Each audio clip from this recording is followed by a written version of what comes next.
In this video, it's about how we heal.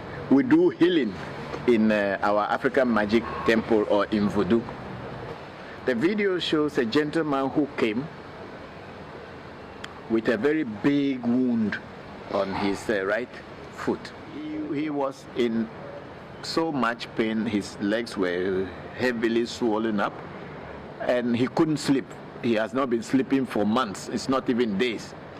Because he said he could not sleep. He just had to lie on the bed with his back facing the ceiling, and that's how he would stay all day, all night. We asked him what happened. He said it just started like a scratch, and before he got to know, all the leg was getting swollen up and getting wounded, and there's a possibility they could amputate him. So we did a reading to find out what is the cause. And we realized that someone attacked him spiritually. He has been to hospital for a long time and there wasn't finding any solution to that, and that's why he came.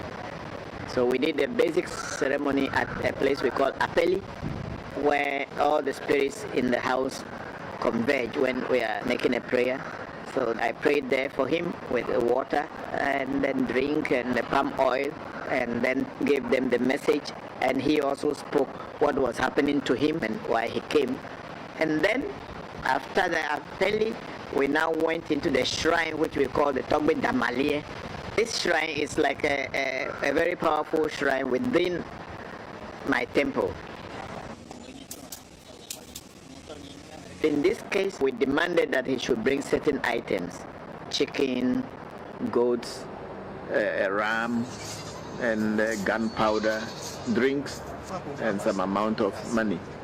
And then I took them one after the other, using the broom to sweep whatever his problems were before he came, sweep it with the present that he's bringing and giving it to the God, so that the God can receive his problem alongside his items that he has brought.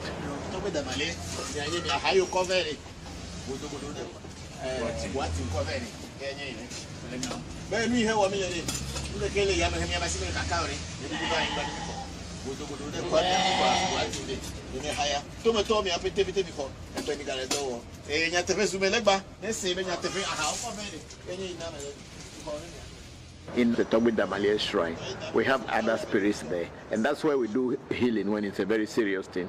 And then we pray to all the spirits that are there, and you will see me giving drinks to all the spirits in the shrine. In Voodoo, and then I think in all other spiritual practices all over the world, it is believed that a human being is not only a physical being. He has a psychic being and has a physical being. And in Voodoo, we believe that before one gets sick, the psychic body, which no one sees, gets sick first. And sometimes, and even before a person would die, the psychic body starts dying first before the physical body will finally fall down one day and they say the person is dead. So it is with sickness. So when a person, before a person will get sick, his or her psychic body gets sick. Sometimes these things will be showing in dreams and all that, but the person won't know what is happening until he physically becomes sick and then start treating it. So when a person comes to us, we try to see what is the cause of the sickness. This is why we do reading. So the psychic body will be treated. So for us doing the ritual to the spirit, what we are actually doing is that we are healing the person on the psychic plane. And then once the psychic plane is healed, or we initiate the healing in the psychic plane, his soul or his spirit or his inner self or his eye will get healed, and then that also will descend onto the physical body and the person will be okay.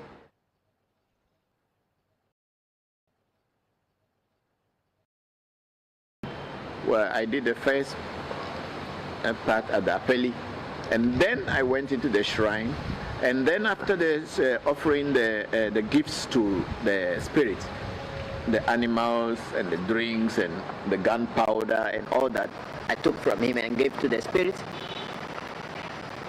We now prepare a herbal bath for him. And after the herbal bath, I gave him a herbal medicine to be drinking. And then when he left us the following morning, he called me and he told me that he slept so well and relaxed. And I told him the healing has started. And he should just continue. He should continue drinking, and then also go to hospital now for the doctors to see what they can do now. Because now, whatever the doctors will do now, he will be healed.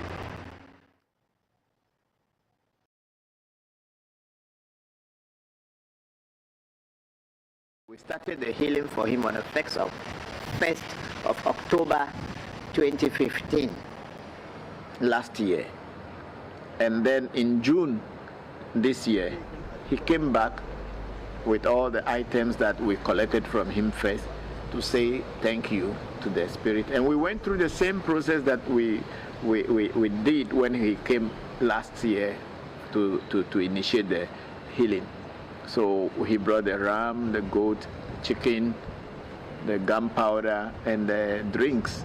So he brought everything, and then we went back to give the things to the items to the spirit and explain to the spirit that the man is healed, and he is now a strong man. He can walk around and take care of himself, even though there's some small little wound that is remaining, but the major wound is gone. So and I let him continue with the hospital medicine that they gave him after our working on him. Just like we started, when you want to involve the spirits in your work, or you want them to do something for you, we do sacrifice with chickens. So the first time he came, we sacrificed chickens and goat and the ram. And then when he came back to say thank you, we again sacrificed chicken and the other animals.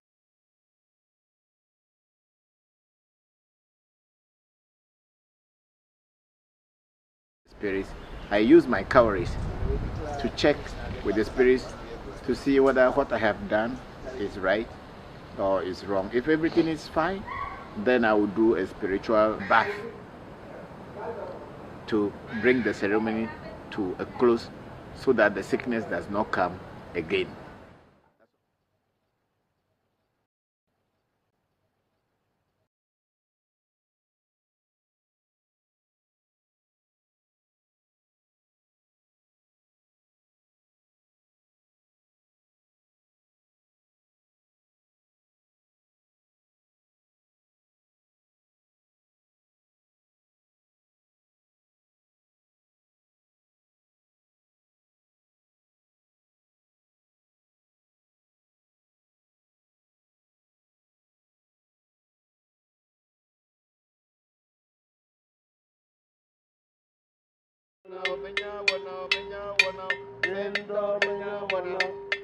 The ritual that comes in these videos are how we at African Magic Temple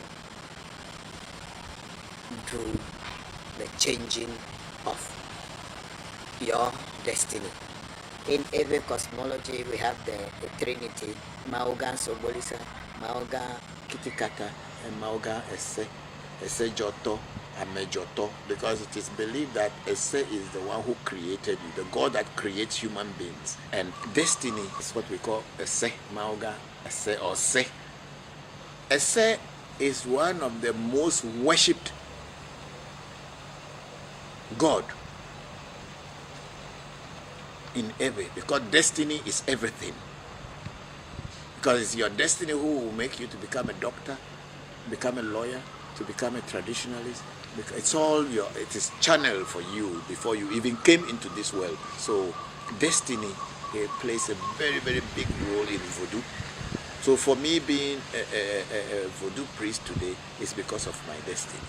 So this essay is negative and positive.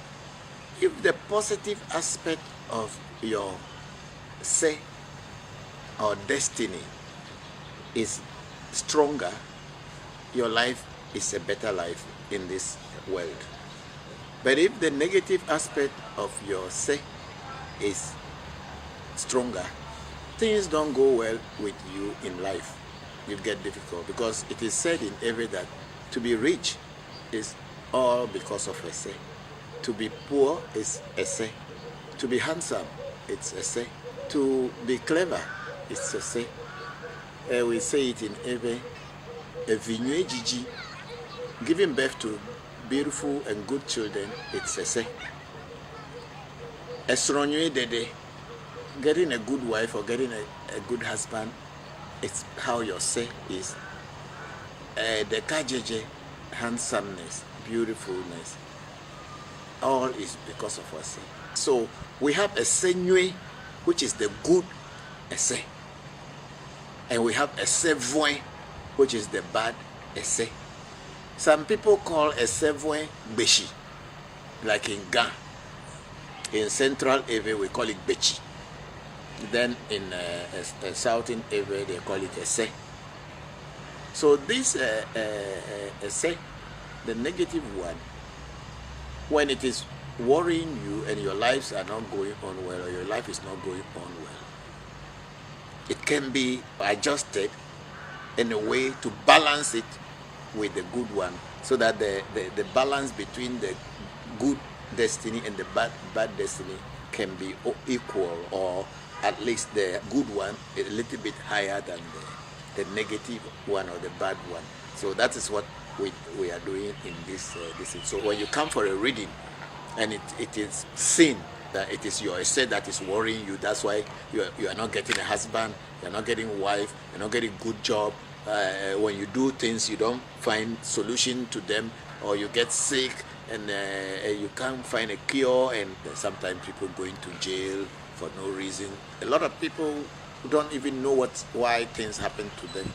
But all these things, according to the Ewe spirituality, which is Voodoo, it is all upon your essay. If it shows that the essay is the cause of all these things and the negative one is stronger, then we will change your destiny.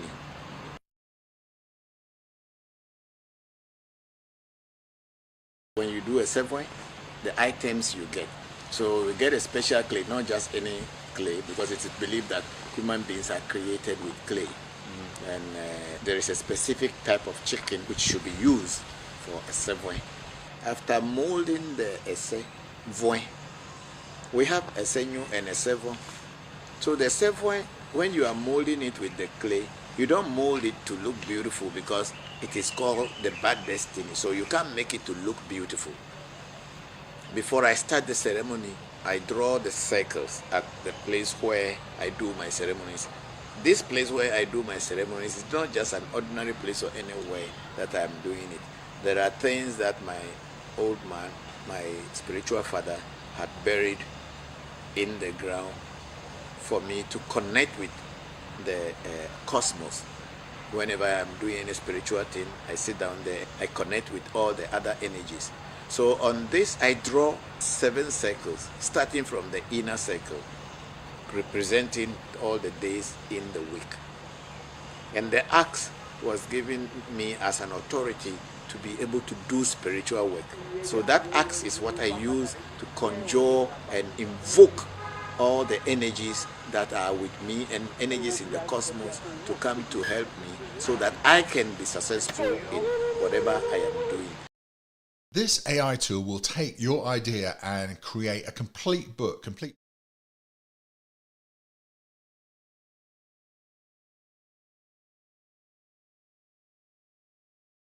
A talisman is to boost the energy and vibration of myself and the people who are there and the place that we are doing the ceremony, so that we will be above whatever we are trying to face. Because a sevoin is a very, very, very negative and a very strong spirit. Sometimes when you remove that it doesn't want to go, because it seems like you are sucking him from where he has been. and has dwelled and has been there for having its own kingdom there and enjoying, and you are now coming to try to sack it, it will try to attack. For that reason, we use the talismans and all these things to protect ourselves so that it does not come back into any of us. That's why usually when we are doing this assembly, we don't let children stay during some part of the ceremony. We'll finish certain parts first before we let children come in, because we don't want the essay to feel like it's being sucked or being pushed out and you run from there and enter another child. It's not like when it enters that child immediately you will know. You will not know. But when the child start growing, then the child start to develop certain kind of characters that you didn't see it was in the child from the beginning. So we try to avoid such situations, so we don't ask children or we don't allow children to be at the point where we are doing a ceremony. After the essay is molded, the person you are doing the ceremony take certain things from him, like his hair, to transfer his energy into that clay that you have molded. There is a way, and there are some conjurations and voodoo invocations that you do to transfer person's energy into that ceremony that you have molded. Then we take the chicken's feathers to clothe the ceremony. That's why you see, just like the Red Indians use the feathers, we also use the chicken feathers to use it as a clothing for the ceremony. Mayo mauga so bolisa, meduago. Mauga kitikata, meduago. Mauga ese joto, amejoto. Woman of baby, dokuno baby, mayo meduago. So when the talismans are all hung to the axe and the ceremony is in place, we ask the person to go and mash some special herbs that are used to remove a ceremony, that once you bath those herbs, the negativity that has been following you will dispel and go away from you. Like how you bath yourself to clean yourself. But this one, we are actually cleaning your soul. That's what we are trying to cleanse in doing a ceremony, by cleaning your destiny. There are special herbs that are used for that, and once those herbs have been used and you mash them and say your things that you want to say, how you want your life to be, then we continue the ceremony. The purpose of a ceremony, a removing of a ceremony or removal of a ceremony, is to cleanse your destiny so that your life can be a better life than what it was before you came to African Magic Temple.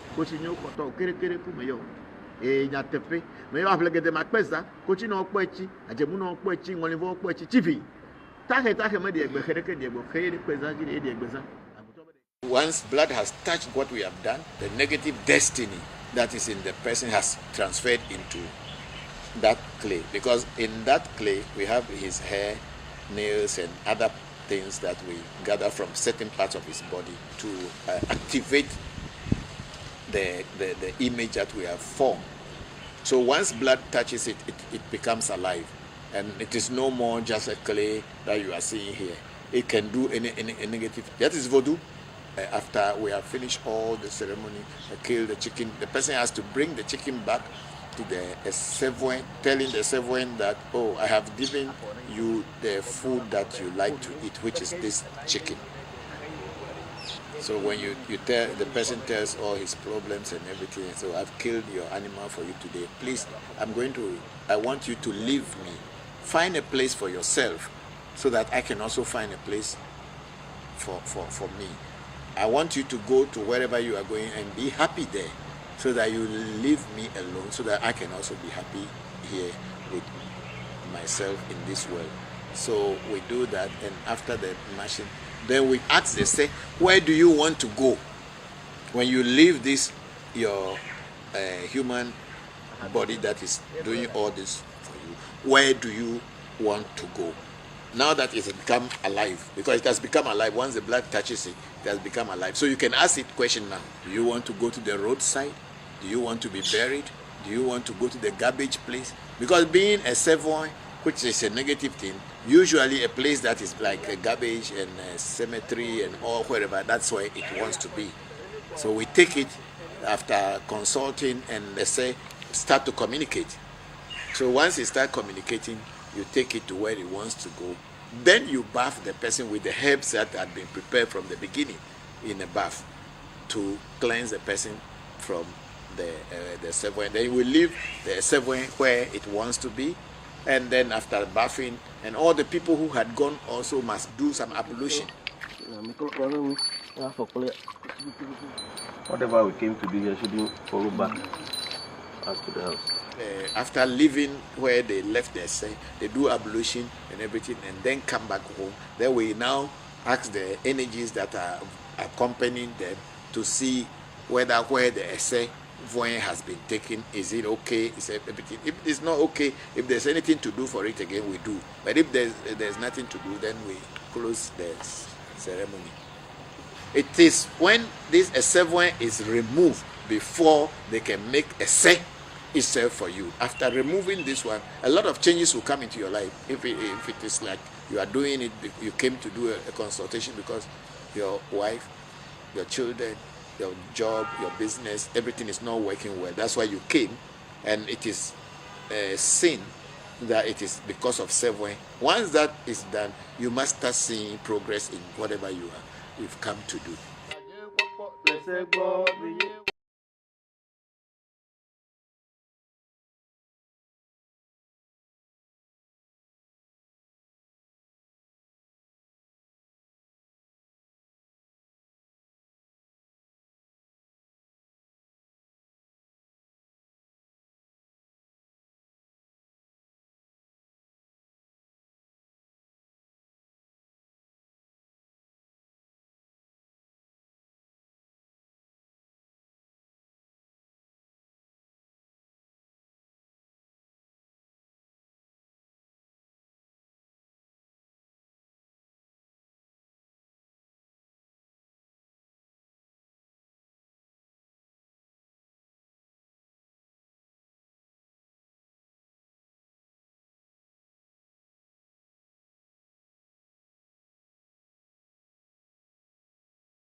The monotheistic practices like Islam, maybe sometimes Judaism, the written word has power, but we don't really have that culture of writing. So for us, more than written word, the spoken power has power.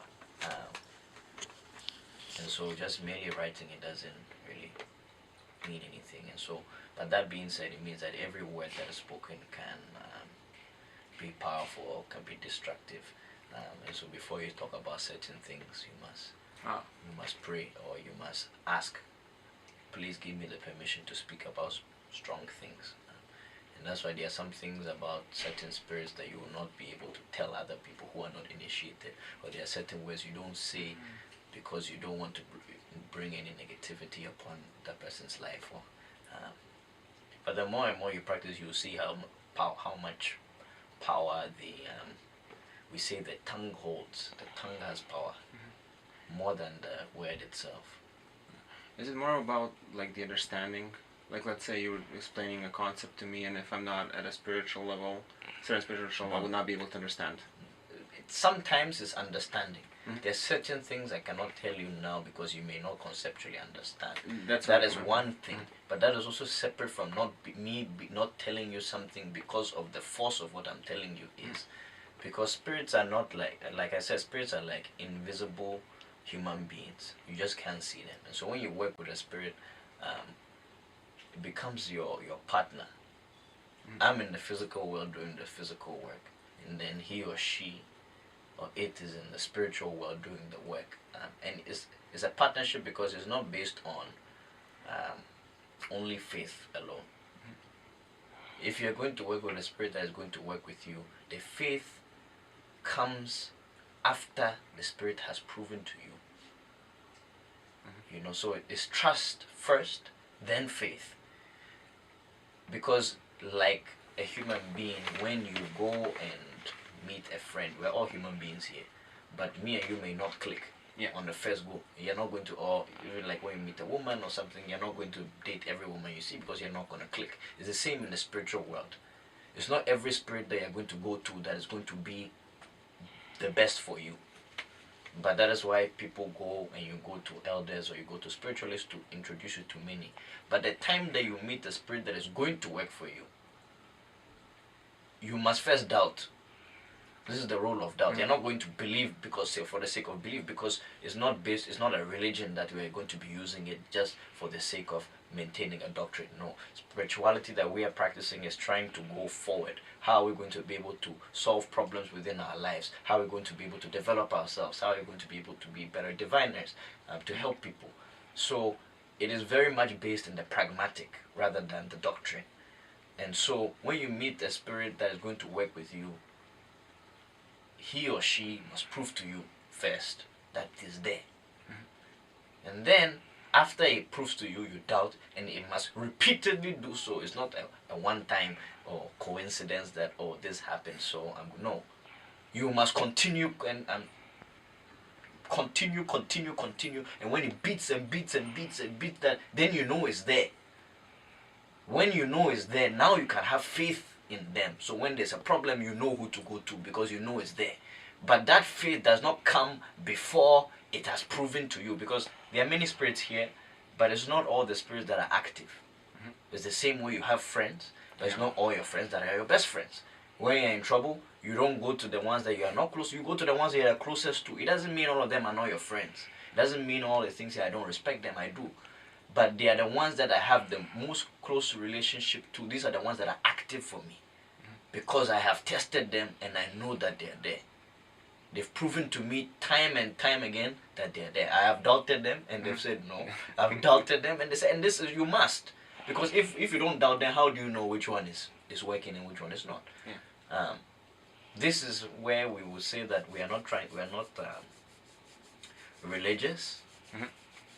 In the sense that yes, we may have a common worldview, but our practice and a lot of African spiritual practice is very much rooted in the problem solving, the results, the efficacy of what you're doing is based on how much pragmatic results you're getting.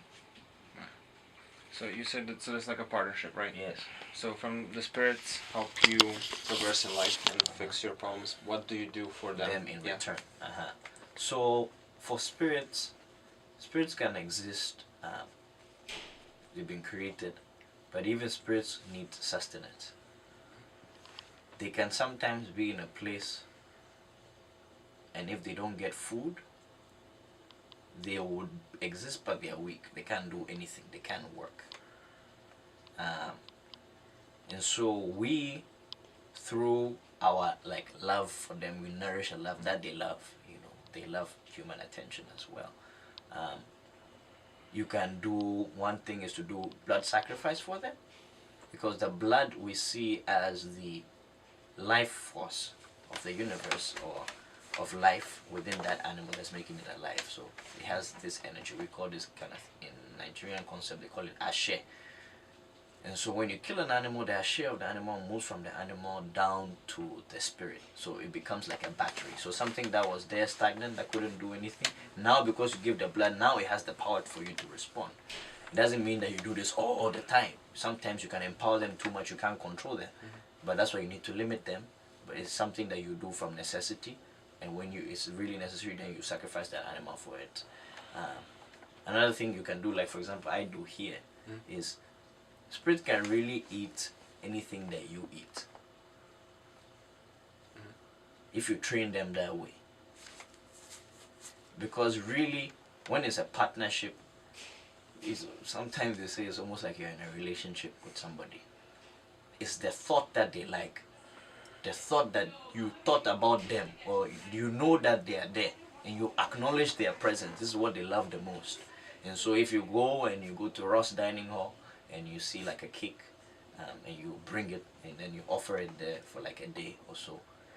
The spirit, that physical thing, how do they eat it? Is when the thing starts to decompose, when it becomes these microorganisms and then it kind of dissipates into the universe. That is what they eat. Okay.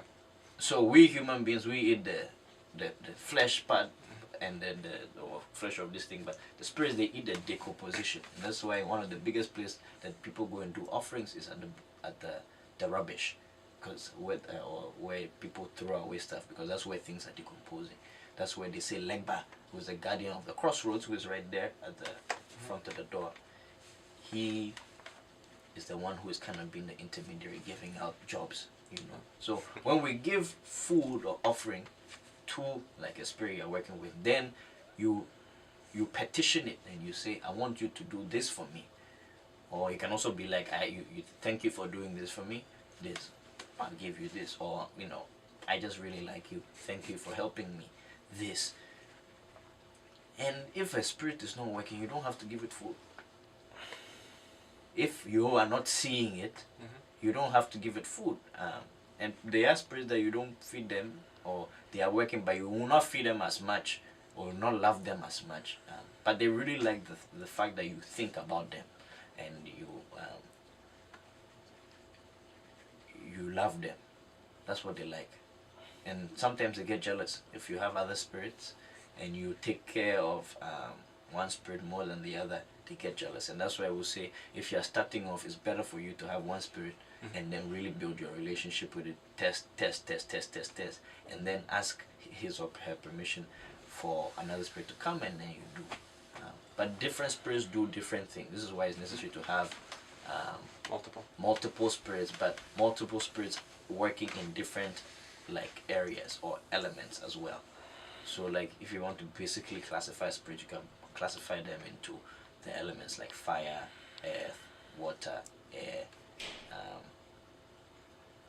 and normally fire, you know, you can use it for destruction. It can be a destructive, but it can also be a protective. So something that has the power to destroy can also create, and you can use it to protect. So fire spirits, that's where they will work. And for example, water spirits, they are more like the female spirits. They are the love spirits, attraction, charisma. Those things are there. Earth is more for sickness and herbal medicine. These are those spirits. So when you have all these different airs to change things, revolution, air can move.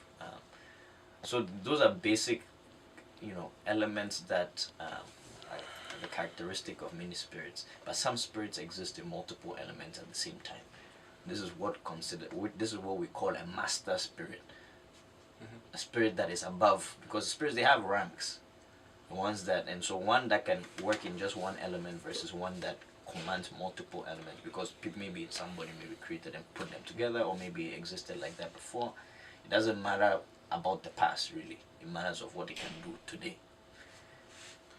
Can a spirit evolve? Like, let's say it can do one thing and it can reach a stage where it can do multiple different things.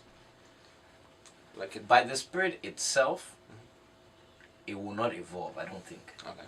Based on my experience, spirits do not evolve by themselves, but man can make spirits evolve by adding more herbs. Because the spirits, we make them by herbs. It's specific herbs, and so like in our culture, our herbs, when you go into and this I'm sure is the same. It's the same in Taoism and Chinese medicine. Is that the herbs, they have the male and the female, the yin and the yang. We too, we have the herbs that are male and the female, and then we know the herbs that are, and which herbs are associated with which element. So this herb is water, this herb is fire, this herb is air. We have all, and we know them down all. And so when we are creating spirits, really the spirit exists by itself, but when we put these herbs together, you force it and make it exist into this thing that you made. So this thing by itself is not the spirit. The spirit is some energy somewhere. It's like when you have like a SIM card, AT&T. You have AT&T, but AT&T is not here. AT&T is there, but you know how to trap it within your SIM card. That is why AT&T is there. This is how spirit is. The spirit itself is not what you made it. The spirit exists without form, but you can use the herbs and the natural elements to force it to work within that. And that secret is what the healers know. And this is why you must be taught how to make it. It's not just abstract concept like you are thinking that you are calling a spirit. No. The people who have been there and there are secrets of how to make them and specific ways to make them. And when you make it and you fire it, and when you make it, it's not just we make it and we think that, oh, it's no. You work it and you test it and you test it and you test it and you test it, then you know that it's there. That is something you can pass on, and when somebody is in trouble, you can do. So you can also lend your spirit to someone in need? Oh yes, you can. You can. Different spirits, different. For example, if you have spirits that are going to help people when they are sick, yes, you will be giving them out, or you will be using. Sometimes you can send your own spirit to go and help somebody. Like here, you can send them and say, oh, this is my mother or my sibling is sick or something, go and help them. This is how, for example, my father communicates with us. You know, the same spirit that he has, we have here. So when he does anything there, he cannot translate it. So he's not here physically. Yeah, but all the things that he trusts the most, and this I'm not talking of faith, I'm talking of trust, because it's something some of the spirits he worked with for 26 years. And spirits that you don't see their work on like once in a while. Once in a while they do like flying colors, you know, bam. But you'll see this on a daily basis. They would be talking to you, or you'll be feeling them physically, moving you. And it's a very fulfilling feeling to be able to be very deeply connected to the universe, I think.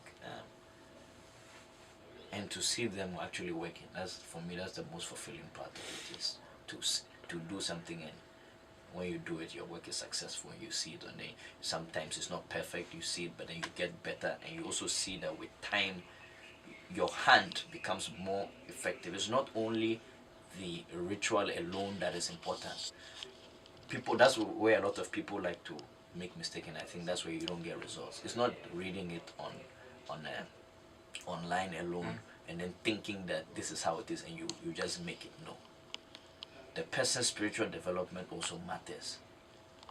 The same way, if you start meditating today, maybe you are definitely not going to be like somebody who's been meditating for 30 years. The person is there, you're doing the same thing maybe, but the person's level of spiritual development also makes a spirit really work or not work. There are some spirit that I've had for 5 years. I had them and I tested them, and within my conclusion I said this spirit is not a spirit, and I didn't use it. But 5 years later, now I've been able to use them, and I'm so shocked at how much they are working. And I look back at myself and I'm saying ignorance with which I looked at them like they didn't exist. But it was not that they didn't exist. I was not developed enough to be able to use them. And I can tell you now that I've seen the work, and I'm like, wow, especially my leg by here. So it's a nice feeling. It's a lifelong journey to be able to get them. But at some point that's when after you've worked with them and tested them for so long, and then you know that they're there and they've helped you in most critical times, then you can have faith. And then with that, when you add the faith to that, that's when they can even work even more. You know, it complements them, but the faith does not start from the beginning. It's not just blind faith that is there. No, it's not like that. That's why it's also important to try many spirits until you meet the one that wants to work for you, or you do a divination and you ask, which spirit wants to work with me? In my experience, those are the ones I've found to be the most effective. The ones that are really are the ones who already are coming to you saying, I want to work for you. Instead of the ones, many people get caught up in the idea of trying to work with a spirit because it has a big name. But then the truth is that there are many more spirits that are classified in human text. Human beings are not the ones that create spirits per se. Some of them exist by themselves before you thought about them. You cannot try and quantify something which is inherently unquantifiable into books and order like that. The spirit world doesn't exist like that. And that idea, that way of thinking of spiritual world also makes you get caught up in this doctrine-like kind of thinking. You should live in and know that everywhere around you there are possible spirits. You know, because you can even use the spirit in the stone, in the sea, in the tree. They are everywhere. You just need to know how to work it. But the person's hand is very important, and in our culture we say the person with much ache. Ache, like I said, is the energy that we believe that we can possess it. Somebody who has practiced a lot of spiritual work can possess ache within him. And when we do ritual, we empower our tongue, because we say it's the tongue that they use to command the spirit. It's not just the word, but after you say the word, you must have some specific herbs or things you do to your tongue to make it hot. And so we chew alligator pepper. This is why we chew pepper. This is why if we are going to do any ritual, we say we are feeding the tongue. And the powders are even called ache. And when you say ache, it means it must happen. So different bokors have different aches, but this is what you use to invoke spirit. And depending on the person's spiritual development, when they invoke the spirit has to come and it has to work. And this is the difference in, for example, when you throw cowries, you know, divination. Divination is not a random thing.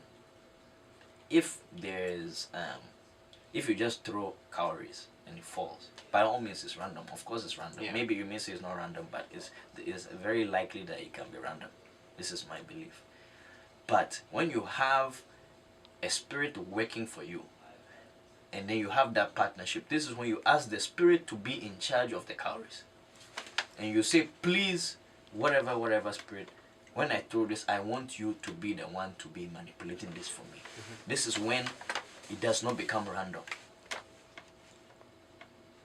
This is when it does not become random, because there is something, a force that you are forced to put behind it. That is, and depending on the level of spiritual development of the person, when you throw, indeed, it's not random. Like if you compare the way I throw my cowries with the way Vikram throw cowries, we throw the same cowries, but when we throw, you can clearly see the difference in the way we are throwing. 30 seconds left. And Vikram, he can throw it 7 times and get no. Me, I can throw the first time, it will be 4 up. Second one, 4 up. 4 down. So when the more you practice, the more you see how that what is happening on the outside, in fact, are not really at random. They're things that you can manipulate and you can enforce if you have these spiritual helpers to do that. And so it's also important for you to be trained by people who have this high level to now build you, because spirit.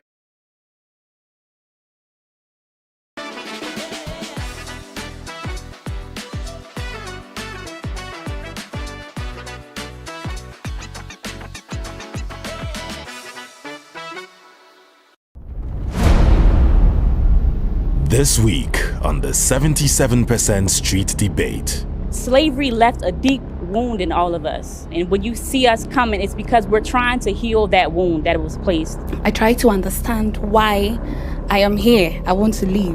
And you are coming back. You want to stay. You want to go out. You want to take your kids to the park to play. But when you do, other kids spit at them. Their presence is actually creating a problem for us economically.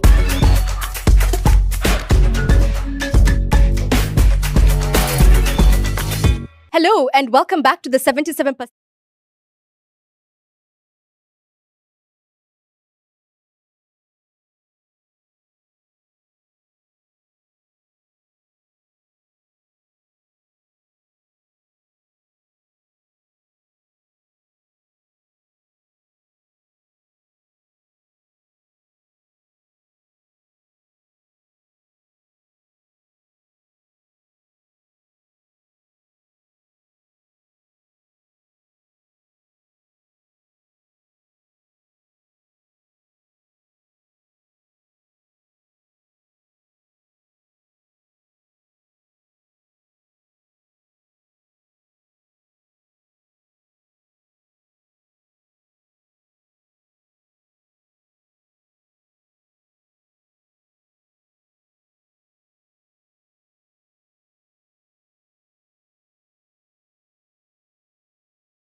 were looking for answers for something you earnestly needed, would you consider going to the shrine? You know that traditional African spirituality has in many ways been tagged archaic and demonic. But have you really ever thought of digging in to find out how different this is from your religious beliefs? So today on People and Places, we are spending the day with Christopher, who operates a huge shrine here in Accra. Come with us. Hi, good morning. Good morning, good morning. How are you today? I'm fine, thank you. You just lock the door and then we can go. So, I've been curious. This is my tool. Yeah. my tool, my computer. When I say computer, this is not a modern day computer. It's a universal computer that can see anywhere. It's the magic mirror. Okay. It's the one that is in here. So that's the one I use in working. Okay. It's for divination. When I want to divine, go beyond the human eyes, beyond the human senses. So, where are we going? Yeah, my daily plan or daily activities, whether I call it plan or activities, I don't know. But it's like I wake up, I go for a walk, and then come back, take shower, take my breakfast. And then if nobody comes to meet me here for consultation, then I go to the shrine. And then sometimes people call me to book an appointment to meet me, and sometimes also they ask me to buy some items for them. Okay. Maybe they had already come for a reading. Okay. And then we need to do certain things for them, and they don't know where to buy the items. So they ask me if I could buy the items on their behalf. So they send me money, and then I go. Sometimes I'll buy it, and then they'll reimburse me when they come. So today we are going to the spiritual shop where I buy my spiritual oils and perfumes and other items like incense and all kind of things. And this shop I've been working with them for the past 15, 16 years. So because they sell the original item. There's a lot of fake spiritual oils in market, and if you use those fake ones, you cannot achieve the result that you want when you do a work for someone. So I always look for where I can buy the original ones, and I use them, though they are more expensive than the fake ones, but then I want to achieve a maximum effect and results in my work, so I go to where I buy the original one. So now we are going to one of the shops to buy the oil. Then from there we will go to the market to go and buy chameleon, live one. Wow. Because chameleon by nature changes. That's how God made it to change. It changes things. So when a person has a situation where things are not moving forward and you want it changed, we use chameleon. Because these are natural laws. Because God made chameleon naturally to be able to adapt and everything and change to situations. So that's exactly what we are going to do today. Okay. I had been asked to prepare an aura enhancing soap. Okay.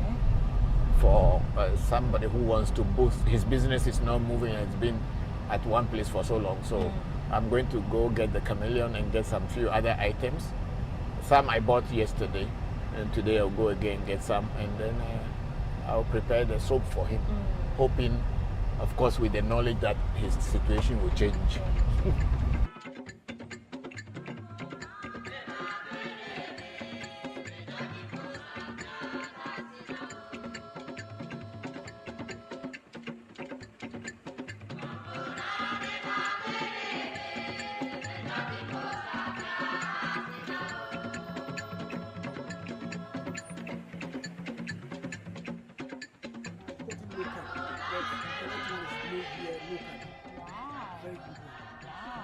Not only the 6 flowers. Any other thing.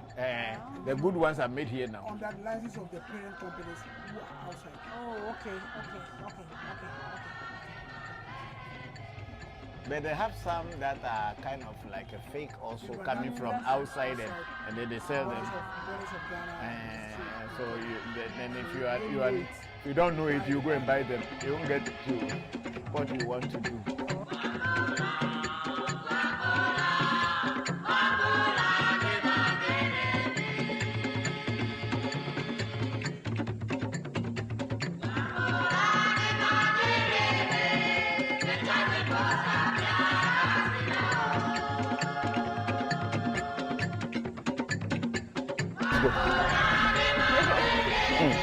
This is the work we go through every day when you are doing things for people.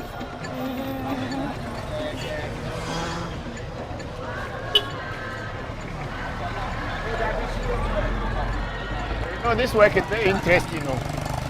It's very, very interesting. The work. Yeah. It's very, very interesting. I like it. Okay. Yes. Even though our people don't really understand. Yeah, but you see, all these people in the market also have to eat. And they are selling items. Yes, Somebody has to buy it. And then if you don't know what to do, how will you go and buy it? For you, it does not mean anything. This is Aziz. He's the one who sews all my talismans, whatever I am doing, because he is a very specialist in this. And he has been sewing my talismans since my children were small. So now they are very big boys. So they are all like a family. Yes.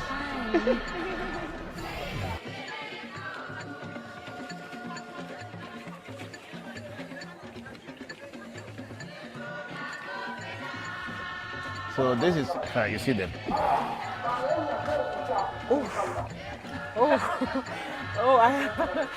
I was so scared. So here they are the chameleons. Different. So you see, this is having a different color, but it's the same. It can turn into green.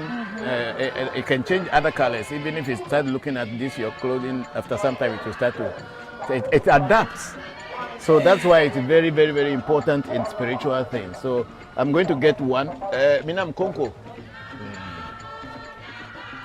Okay. You are scared already. Scared. So which one are we getting? I'm getting this big one because it looks very strong. Okay. You see, when you are doing things with spiritual things, don't get things that are weak because we are putting energy. Like Alaji said, everything is energy.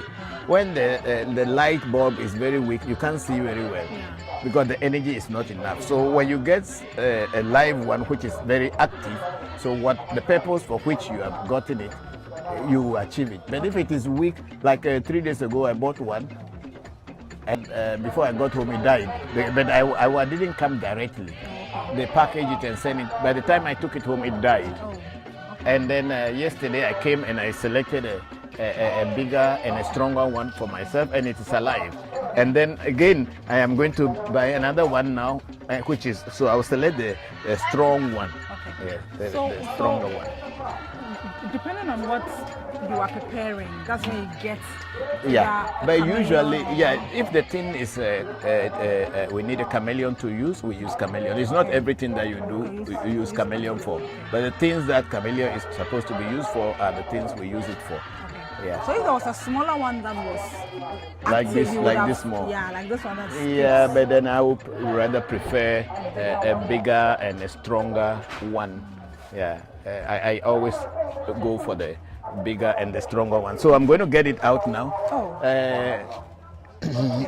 Yes. They don't bite, do they? Chameleons by nature won't bite you, but then spiritually, if somebody sends it to bite you, it can bite you. Ouch. Okay. Okay,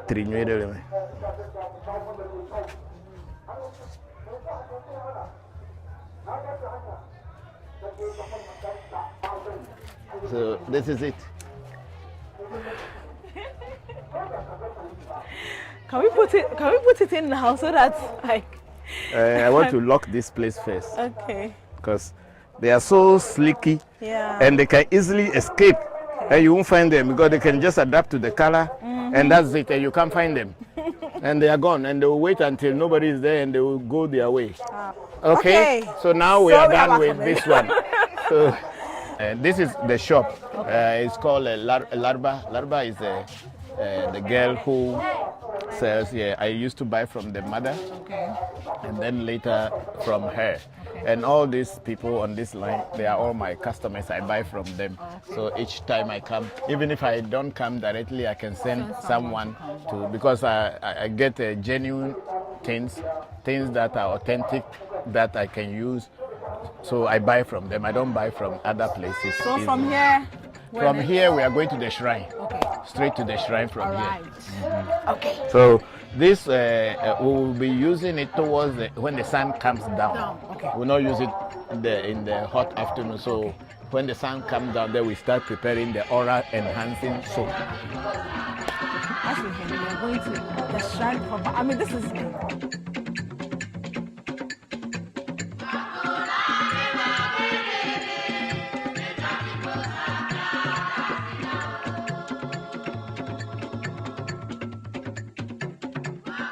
Also, finally, we are here at the shrine. This is where everything happens. As you can see, we didn't come empty-handed. We came with something for the gods. Let's go and knock on their door. Yeah. You, amen. Amen. Okay. You, me always so. But now, me bona. You always so. My do berana. Talk with Damaliari. And I'm about for Amajuro. Oh, talk with Damalia.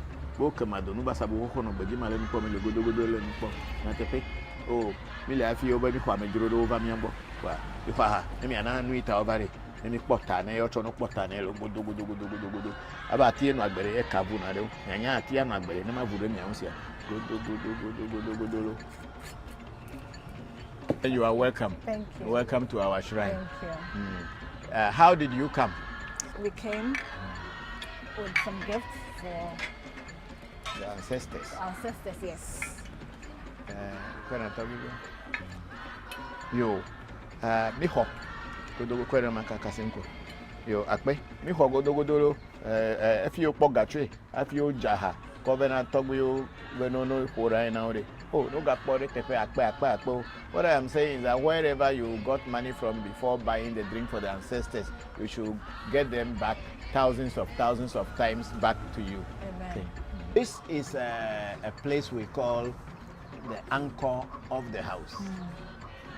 Should I go now? Yes, we go down. It's the anchor of the house. So in our language, we call it apeli, like the apeli is like the anchor. Here, here there are so many things underground. Some Jewish, some Arabic, some, and all those things that I have learned around the world is what we anchor here. That's what we were saying at the shop there, that in spirituality there is nothing about religion. We are not Muslim, we are not Christians, we are not anything. We are just looking for the truth, and wherever we find the truth, we follow.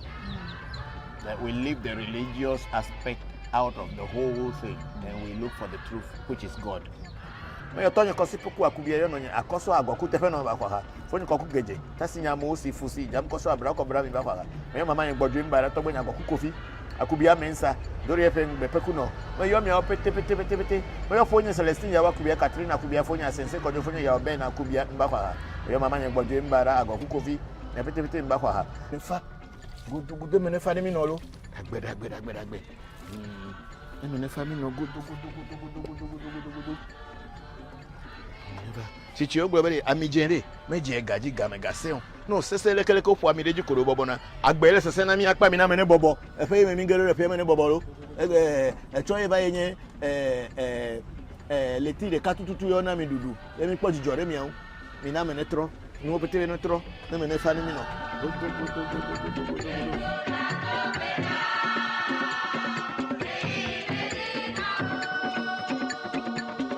I was born into a Christian and a traditional family. My mother is a Catholic.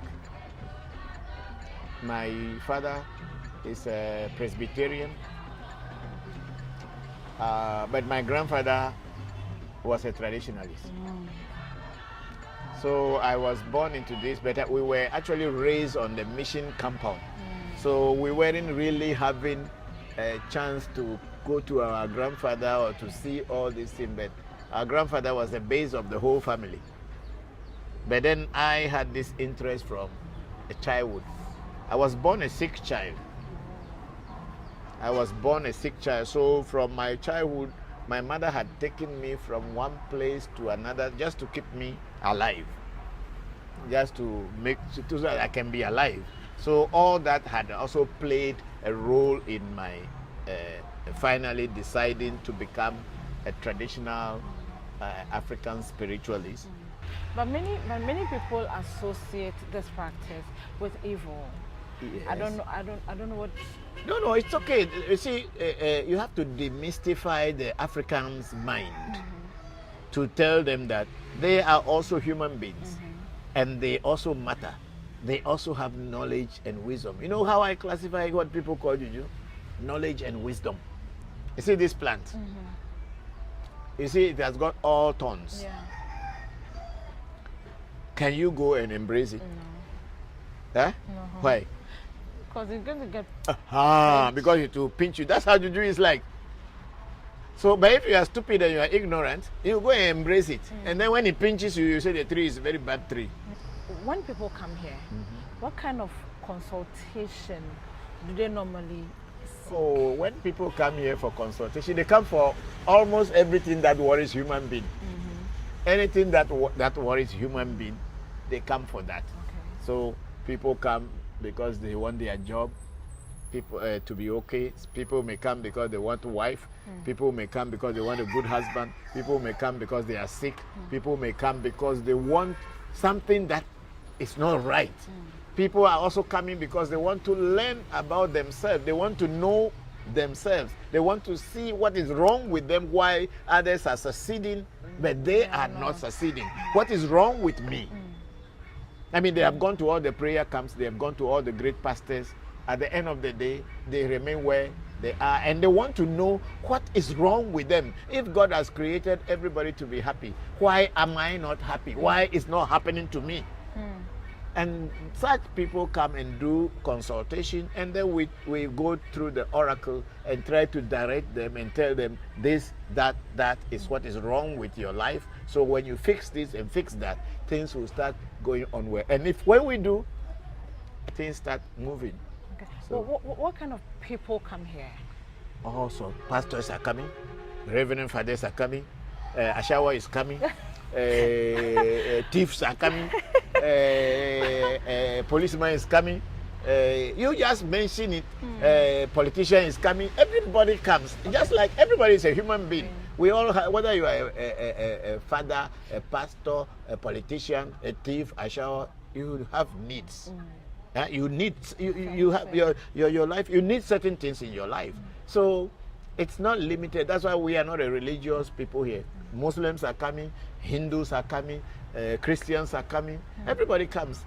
We try as much as possible to cut away ourselves from religion, whereby saying that it is only this way or that way before you see God. Before the white man came here, our grandfathers, our ancestors have names for God. Each particular ethnic group has got a name for God. So how can you say that it was a white man who came and taught us what God is? Yes, they brought what they call their God to us, and we have forgotten our own, or we threw away ours and embraced their own. And they have taken, Jomo Kenyatta said when the white man came to Africa, he brought the Bible.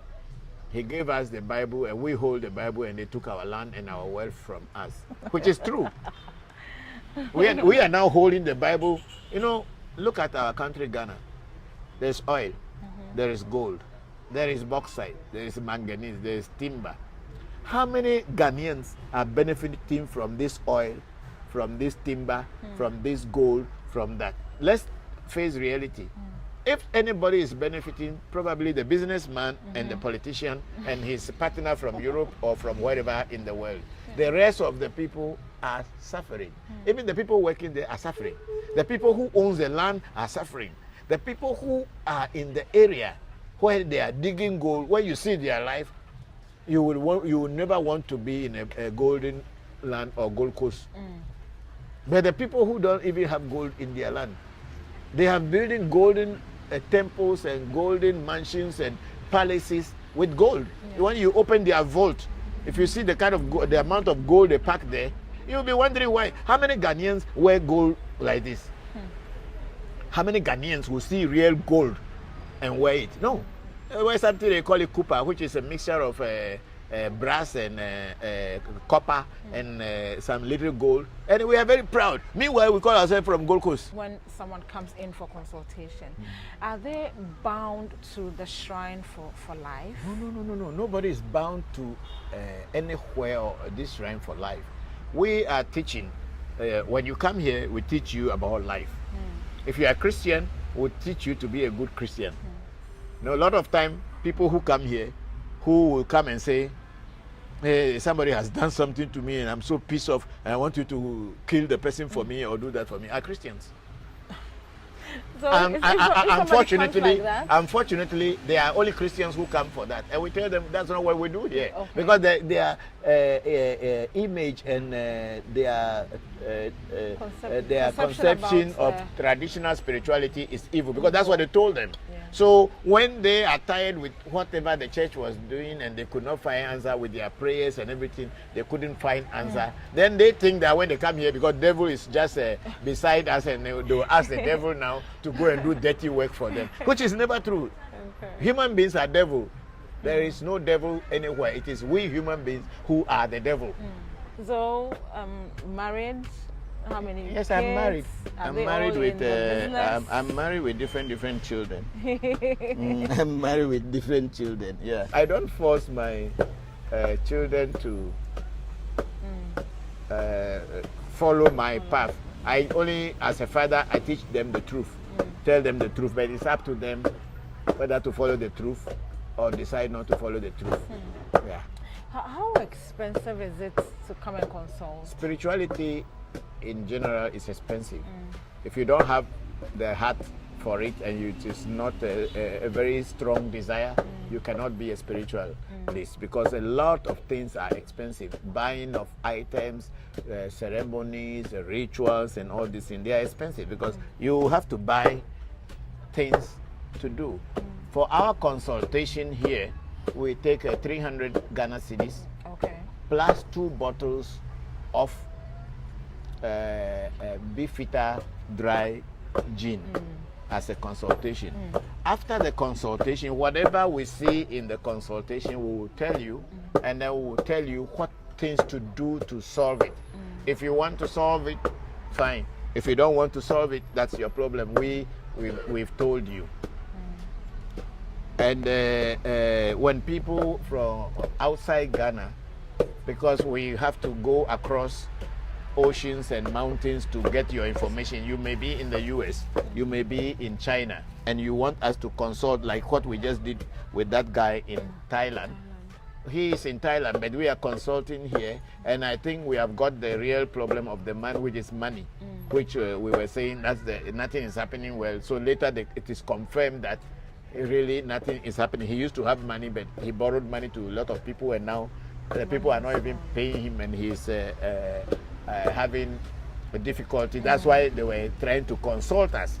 If you give a client specific instructions and they don't follow, that's their problem. What happens to them? No, because you see, when if I tell you don't put your hand into fire, you go and put your hand into fire. It's your palaver who is going to feel the pain, not me. It means that they will not get the benefit of what if you this our traditional spiritual thing, it's like science. It's following it's a formula. You apply the formula. If the formula is not right, you cannot get the effect. It's not like just having faith. We don't believe in faith here. It's not faith. You have faith, whether it works or not, it's faith. You say God will do it, and when? You must use spirit and ritual to work together to create change in nature. So if I give you directions and give you instructions and advise you that do this, do that, and you are not interested, I mean, it's who is suffering. It's you who is suffering. If you don't follow it, it's you who has your problem you are trying to overcome, and then they told you what you should do and you don't want. I mean, that's your palaver. is this a full-time job, or there is something else you do aside?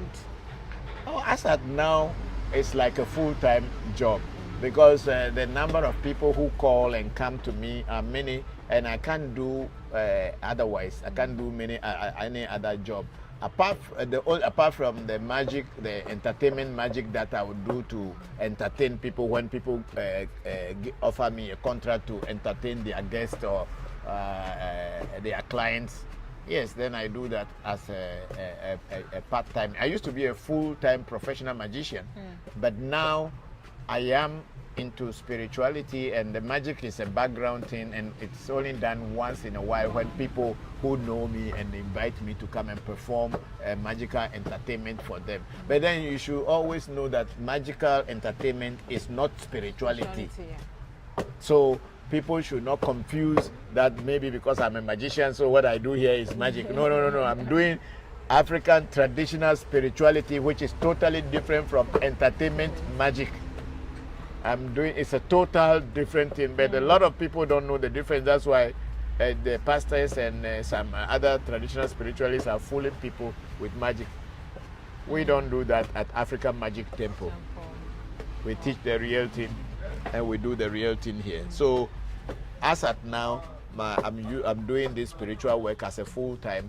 Maybe in the future when my children grow and they want to take it over, I may go into another thing. But for now, I am doing this because students from different universities around the world come here to study. From Legon, from a Department of African Studies, from Utrecht University, from University of Missouri, St. Louis, New York University in Dubai, Middlebury College in Vermont, and this month semester at sea students are coming here to also learn something. So it is more like a full-time job now. Okay, so thank you very much. You are welcome. Thank you. Thank you very much for coming. Well, so this is how our day with Christopher.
Precious hour.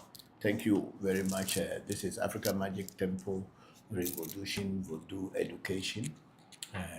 Coming your way, question and answer section. Thank you all for having the patience to wait. We are starting again today. I'm your host, Bokor Christopher Voncujovi, transmitting from African Magic Temple studios in Accra, Ghana. Thank you all very much. So I'm going to pour libation, and then after the libation, we can go into the question and answer section.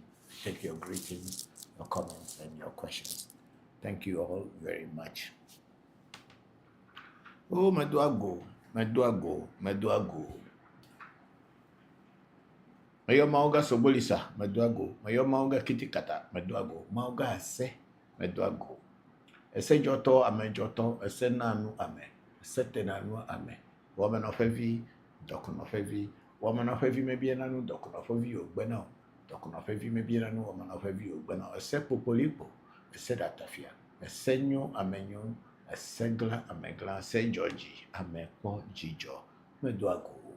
But your sheme ham for a show, semi for a show, but meduago. We are braxes, abraxas, abraxas, meos, ya drepoduago. Your tadreto of you, kuna, vesoto, vesoto, veso, cameo meduago. Leme yo mianos ogie, anidzo kakachicas bajadre, miala fabena gulmila, quia pibina gulmen, Juruhola mayora kakelo, when ya ingba majo, la fapla ingba meduadica.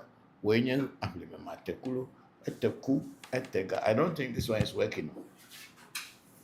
Eteku, etega, because it's not vibrating. It doesn't show that. Is it working? Yeah, okay. So that's a Clubhouse. It's now okay. Eteku, etega. Oh, maduago. Oh, my yo, mianozo jie, ayizo kakachi kazu bajadre. La femme n'a pas mis la cuillère, puis bien du rhum, mais il y aura que when I am Bama du fleur, la faplang de Mandori Cagna, le matin, Kutega. Et mais il y a kind, but you have kind, or a kind of a kind, Busuva kind, Trovo, a kind, you are kind, to fear a kind, Manu, a tabaka, a kind. Philippa, remember, had a dole, a couple of Madoji, if you talk about Trometer Doju, Miami Nuda, Miami Hopba, Miami Bewa, Kakwa, Pemio, Zango, and Plivia, Kuru. Oh, my a kind, but you, my Jopata, Jomaku, for come and volume, you for Voodoo, but you could quite taller for me, Job and Miko or Heve. Job when you went to I am Molomoju, to I'm quite a preveni, le payment, but over you, to Zople, woman or Teperica, Jopata Bay, happy a Jovova, ye Jopata of a fear. Jopata, Metronam and Beda Molo, a vifag by a lady, Jopata, Neno, and ye Afimia, Ajolo, Jopata, and Jopata, ye at the fair mayo. Wamesema gboji ni to gbe den tapa pẹ̀lú tizu bolu ajima ogboju pro doja lo fun come Valentine fafa melo va lo jona pefu agosapa temeyo atigeli meyo gboju meyo keke laafia eya meyo amega sese geja papa sese to gbe geja ba kwa ha o meyo brahini meyo gbogbochi meyo ngbe foli ko komore ke gobele godo kuliche kuma komla ngata gbenyo kutuba na fanamilo. Mas eu tô nesse pouco a cubia no Niameri, a coisa que foi no Cogueje, tá assim, a mão se fosse, já me coçou a cobrar mamãe pode embar, tá bem a cofi, tá bem a cubia mensa, mamãe do Rio Feng, Beco no Cuto na Fanami. Aí eu penho Celestina, a cubia Catrina, a cubia foi a sense, quando eu fui a bem a cubia Cuto na Fanami. E melhor, me astro, vacicha chufe a cubia Sicilia, a pena e cata mensa, Cuto na Fanami. Ya uno tuji bako tuji tabu tuji mayora kini hasa kwenye barasu barakunana kutubane fana oyo bako adafi so fa hun agbovi bako afacha wajoge uno hunule vakpo uno hunule gbe abaga togwe maze kutubane fana ni yo togwe nani tritu le jita togwe Abraham jivenu le chame tabako kutubane fana ni lo meyo amaga koku anatovi ankaima kutubane fana meyo happy akoso abaji kutubane fana lo meyo Harrison George ajohu kutubane fana meyo azuma komla agbovi kutubane fana mi gbogbo re meyo trevi violo meyo brahini bio geje bio kubia bio be bio po ijima le bacho yanu wate shi mate mama te turu carpenter road top pete o boy gona spinter rose no ute kutubane fana mi Eme yo abochi sakaraka me chapa be adogo kutokolido ko kuluma ku agbere no bena to be yo ale acho o fran tamani 15 kuma bisinkra o kofi to jabaku o cho tu kofi o cho he kofi atra kable me yo bete me yo to gba ho gba to me gba vodu to ra ho yebulu manya sa pasa biti kulu ho to ko sinyo ho to kere ku me ya pele gede ma pesa ko chino po chi ajemu no po chi no po chi chivi ta me de ebe ke de ye pezaji ye de beza agutobe de pezaji ye tai de bezado no yora ka tempo hara na mi ok me yo klogo ku chi ya to glimdo yo to pechu manya mi po hara na mi ok pete mi yo chivi But you Voncujovi, only Voncujovi, and you Voncujovi, Tron Voncujovi. Kwa harai na milo. Nagari di kujo ya sigbe jefle. Alajalu menaha. Gum.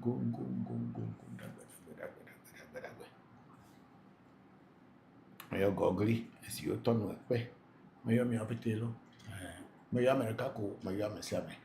Tobenya vi ben kopete po yona. Sino que viche menya tobo ben kopete po khlena. Na menya yo America ko mi apete mayo. Akai ahanani aklama ahanani lo. Godo. Agbera jima yo bilo la mesa sempre abidilo. Dona va mi wa ingba majoflo. Ahana. Agbera. Okay, so we are now ready to go. I'll take the readings from ReVodution, Voodoo, Education on TikTok or on Facebook, which is I think Africa Magic Temple. Oh, okay, Africa Magic Temple on Facebook, and we have Deo Caristas S saying hello, Togbe, hello Deus, how are you? Thank you for having the patience to wait. I'm grateful that you joined. I hope everything is well with you.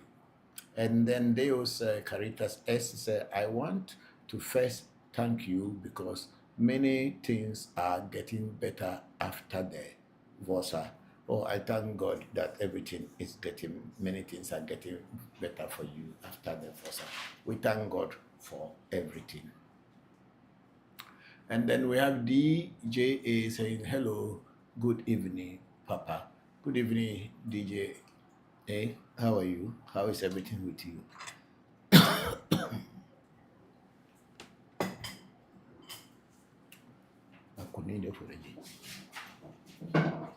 Thank you very much. And DJ say, can you increase the font a little bit? Yeah, okay, bring it closer to me. Yeah, that's better. DJ say, please, sir, is it necessary for someone who claims to be a spiritualist or have a God that guides and protects him or her to have a bodyguard? I don't know. It's a very interesting question, Ines. I understand. Yeah. Sometimes you may have a protective God that is around you, but maybe due to crowd, the number of people who may try to get closer to you may end up stampeding you. In that kind of case, I think they may have some bodyguards to push people away from you so that people do not walk over you. You know, when you are a great man, a lot of people want to get closer to you. A lot of people want to touch you. A lot of people want to shake you. Like yesterday, I went, where is it yesterday or 3 days ago? I went to FedEx to collect a postage that came for me for somebody's Vosa. I parked my car and I was in the car.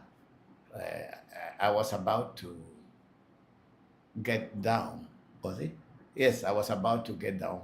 Then I saw this gentleman walk to me and say, Togbe, you are welcome. And then I extended my hand and shook him. And he said, oh, today he too has shaken the hand of an elder. He's been following me for many years now. But today he has seen me with his eyes and he has also shaken the hand of an elder. He thinks today is a special day for him. So in this kind of case, there are so many people who are spiritualists, and some may be real spiritualists, some may not be real spiritualists, but they project themselves as spiritualists. So people who believe in them or people who hold them in high esteem, when they see them physically, they may want to come closer to him.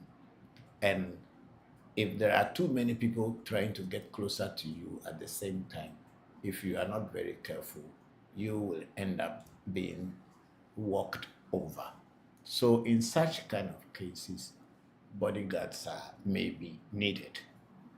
But in our tradition, most traditional spiritualists who carry themselves as traditional spiritualists who are really like the same, they don't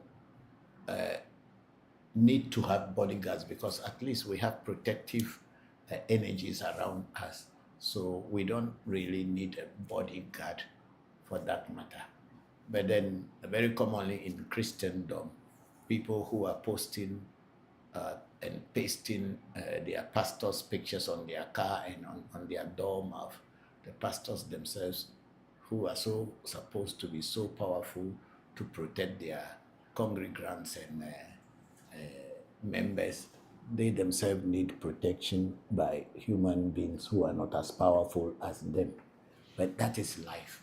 I'm not here to dispute or challenge anyone. I don't need a bodyguard. When I go to wherever I go with my spirit because I already informed them to come with me and guide me and guard me as well. So I cannot say yes or no. It depends on who is doing that. And then we have a DJ again. Is it possible for someone, I think it's the same question. Is it possible for someone to just meet you for the first time and start to see things about you without any reading? There are some people who do that. But I call such kind of people psychological readers. They know that everybody has a problem. So in that kind of case, they will say, oh, you are having challenges with money. Even rich people have challenges with money. And more so poor people and ordinary people. So they can start with that. Oh, I saw that in your house, there is some spirit. Of course, all of us have some spirits in our houses, which whether we acknowledge them or we do not acknowledge them, they had been there during our ancestors' time. And spirits don't die, they are still there. So some people will do, and especially, as I said earlier, in Christendom, a lot of Christians are just jokers. They go around telling people about their people's problems, that, oh, I saw this, I saw that, but they forgot that they themselves, they were very hungry before talking about such things in order to lure you to their church or to take advantage of you and collect money from you. So maybe people can see you and start telling you so many things. For me, what I know is that sometimes people come to me when they are coming for reading, and before they will even start the reading, I already start hearing so many things about such people, especially when I am doing Abochi reading. I start hearing some of the things already before I start, but I don't see people on the road walking by and then I start seeing things around them. But there are so many people, there are so many different types of spiritualists, so I cannot condemn them. But for me, I cannot be walking and you come across me and tell me that you can do a reading for me. Have you done a reading for yourself already? Yeah, so that's what it is. So DJ A, thank you for that beautiful question.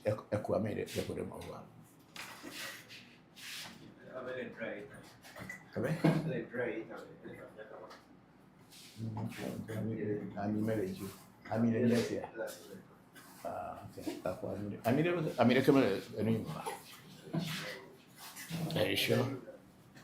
Don't we have any oil inside these things? We should have some oils. Here too. We should have some oil.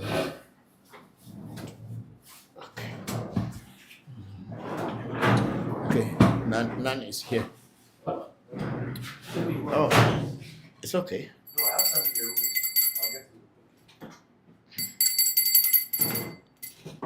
It's okay. Let's say, coffee. Marina. Coffee. Yeah. Always, we will have something. They should open this one and mix it with take the call 6 flowers are offering.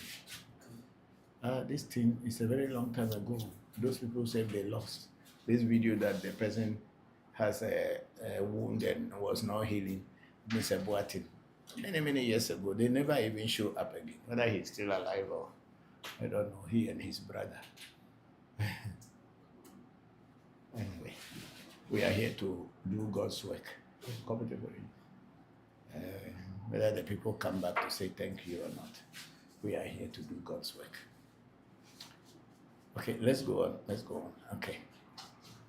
So DJ, so yes, some people do that, but I don't do that, and I will not allow anybody who I did not ask to talk about to do a reading for me to start telling me. Most of them are scammers, they are thieves. These Abrahama people walking on the street and they want to sell medicine. Adro Papa. They are the people who, moment they see you, they start talking something. Definitely, whatever they are saying will fall in you have a problem as such. So they just have a range of problems to tell and you fall inside. So anyway, don't let people read you when you don't want them to read you. Simple as that. Blame. Thank you very much, DJ A, for those beautiful questions. I hope you are fine and everything is fine with you. We are now on YouTube. We have a Togbe Jibezan social greetings and good day, Papa Bokor Enuledo. Togbe Jibezan Bokor Enuledo. America Medina Enuledo. Woliwo Fun. And then we have Abdul Hamid, our brother there in Niger. Abdul Hamid, he said, good evening, Papa. I hope you and all the families are well today. We are. Thank you very much, Hamid. How are you? And then Hamid went, as humans, what are the sacred rituals and practices that can help us achieve spiritual balance? This is a beautiful question and a tough one. As human beings, what can help us to, what are the sacred rituals and practices that can help us achieve spiritual balance? If I'm going to talk from our side, I will say removal of your bad destiny and also setting up your destiny will be the sacred ritual that will make you balance, as well as it being initiated into Afa. Because this thing, the destiny rituals, the negative, positive, and then the police, which is the Afa or Ifa initiation, is the blueprint of your life. So when you get the blueprint of your life, automatically you will be able to read and know what is good and what is bad, where there are pits that you may fall into, and where there will be other challenges. You will know them all. And when you follow the map of the blueprint, you will be able to be balanced in life. That is, I think these are the most sacred rituals that people have to do for themselves. And if you do such, you will know how you are living. If you know that certain kind of foods are not good for you, and when you eat them, you will get into problem or have challenges, then you will not eat them. And if in your blueprint or your map, it is said that you should avoid being out late at night, and you abide by them and follow those rules, then you balance your life. If they tell you that alcohol drinking is not good for you, so you should avoid alcohol, and you abide by it, you'll be able to balance yourself. And all these things are sacred ritual, are in the sacred rituals of initiation, Ifa, Afa, and also doing your negative and positive destiny rituals. Thank you. And then Abdul Hamid again went, what are the spiritual lessons we need to learn in this lifetime to know who you are? I think many philosophies in the past, not only African, say that man know thyself. You should know yourself. If you know what is good for you and what is not good for you, then after all, you know the lessons in your lifetime. And these ones will come through your initiation into Ifa and also of your initiation rituals that will do your negative and positive destiny. So by learning those things, you learn this thing in lifetime, and when you abide by them, definitely you will be living a good life. And then we have Amwaku Evans Jr. here. Say, please, sir, is seeing up your destiny? Is setting up your destiny different from negative destiny removal? Yes, it is very much different from negative destiny removal. Before they can set up a destiny, your destiny for you, definitely your negative destiny must be removed or aligned. And it is after that before the positive destiny can be set up for you. Removal of negative destiny is the first step on the destiny rituals. Thank you. And then we are on TikTok now, and we have our big sister Luna Nicole say, blessings, Papa and AMT family. I'm grateful to join today's section. Thank you very much, big sister Luna Nicole. We are very happy to see you here. I hope all is well with you, and how is your health? I hope it is improving. I'm grateful. Thank you for coming to this program today. And then we have Eddie share the live video, and then Luna Nicole went to say, what herbs are you burning, Papa? Okay, the herbs that we are burning here, they are the incense that we prepare here ourselves in African Magic Temple. We prepared our own incense. We have our own incense from different herbs that we were taught by our teacher, and we use them for cleansing ourselves and cleansing the voodoos, and also cleansing space when we are cleansing a house or a particular location for any negative spirit to move out, so that positive spirits can thrive and work for people. Yeah.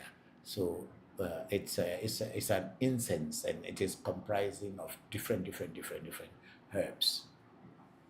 Thank you very much for that question. And then what is that name? Katie? Bring it closer again, like the way you did first. When it's too far away from me, I can't see. Yeah, like this is fine. We have Kathy here. Saying, can I give a question, please? Yes, Kathy, please go ahead and send your question. I am here to answer you. No, I think the people will be seeing me, yeah. Is it? So it's fine. I want to concentrate on the question. Kathy, you can send in your question and I'll try to answer if I can. And then we have big sister Luna Nico. Papa, would you share the Ewe creation story? I said it the other day that Ewe creation story does not exist. A lot of people have different from different ethnic Ewe groups. They have different story of creation. We don't have that kind of common we don't have a common creation story in Ewe, because we are spiritual people. We are not religious people. It's religious people who have stories of creation. We don't have that. There maybe in some other Ewe tribes, they may have a creation story, and it will only be around that area. It is not universal. So that's why I recluse myself from telling any Ewe story, because what somebody may say may be different from what I will say. So Ewes don't have the story of creation. It's not as simple as that. And then we have a blessed baby saying good evening. And good evening to you, blessed baby. Thank you for joining. And then big sister Luna Nicole went, I recently heard the Norse creation story and it piqued my interest. Okay, I don't know who are the Norse, but then everybody has some story about creation. We don't have the area that I came from. There is no creation story. I haven't heard any. We were all taught the biblical creation. That's all that we know. And then we have Koklu. He say, hello, Baba. Good day. Hello, Amina. How are you? Thank you very much for joining. Hope you are fine. Thank you very much. And then we have Ancestral Art 00840. Say, blessed day, Papa. Hello, Ancestral Art. Blessed day to you. I hope you and your loved ones are doing well. Thank you very much for joining today's session. And Blessed Baby said, today is my second time here. I greet you, Tommy. I wish to meet you. Hello, Blessed Baby. I also greet you. Thank you for coming on the program. And maybe if it is the will of God, we will definitely meet one day. Thank you. And then Blessed Baby said one. It means I wish to meet you one day. Yes, sure, one day we will meet. Then we have Bokor. Shamba Musa say good afternoon, Papa. Hello, Bokor. How are you? Thank you very much. I've been seeing your drumming videos on TikTok and I really love them. I hope you are fine.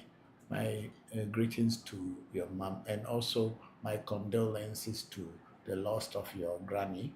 And I hope everything is going on well. May her spirit rest in perfect peace in the bosom of their ancestors, and may she again get a chance to reincarnate in this our lifetime. Thank you very much, Bokor Shamba. And then Transformation Center said, please, what are the natural ways to empower your soul with nature? Your question is vague. I don't understand whether there's any special natural way to empower a person's soul.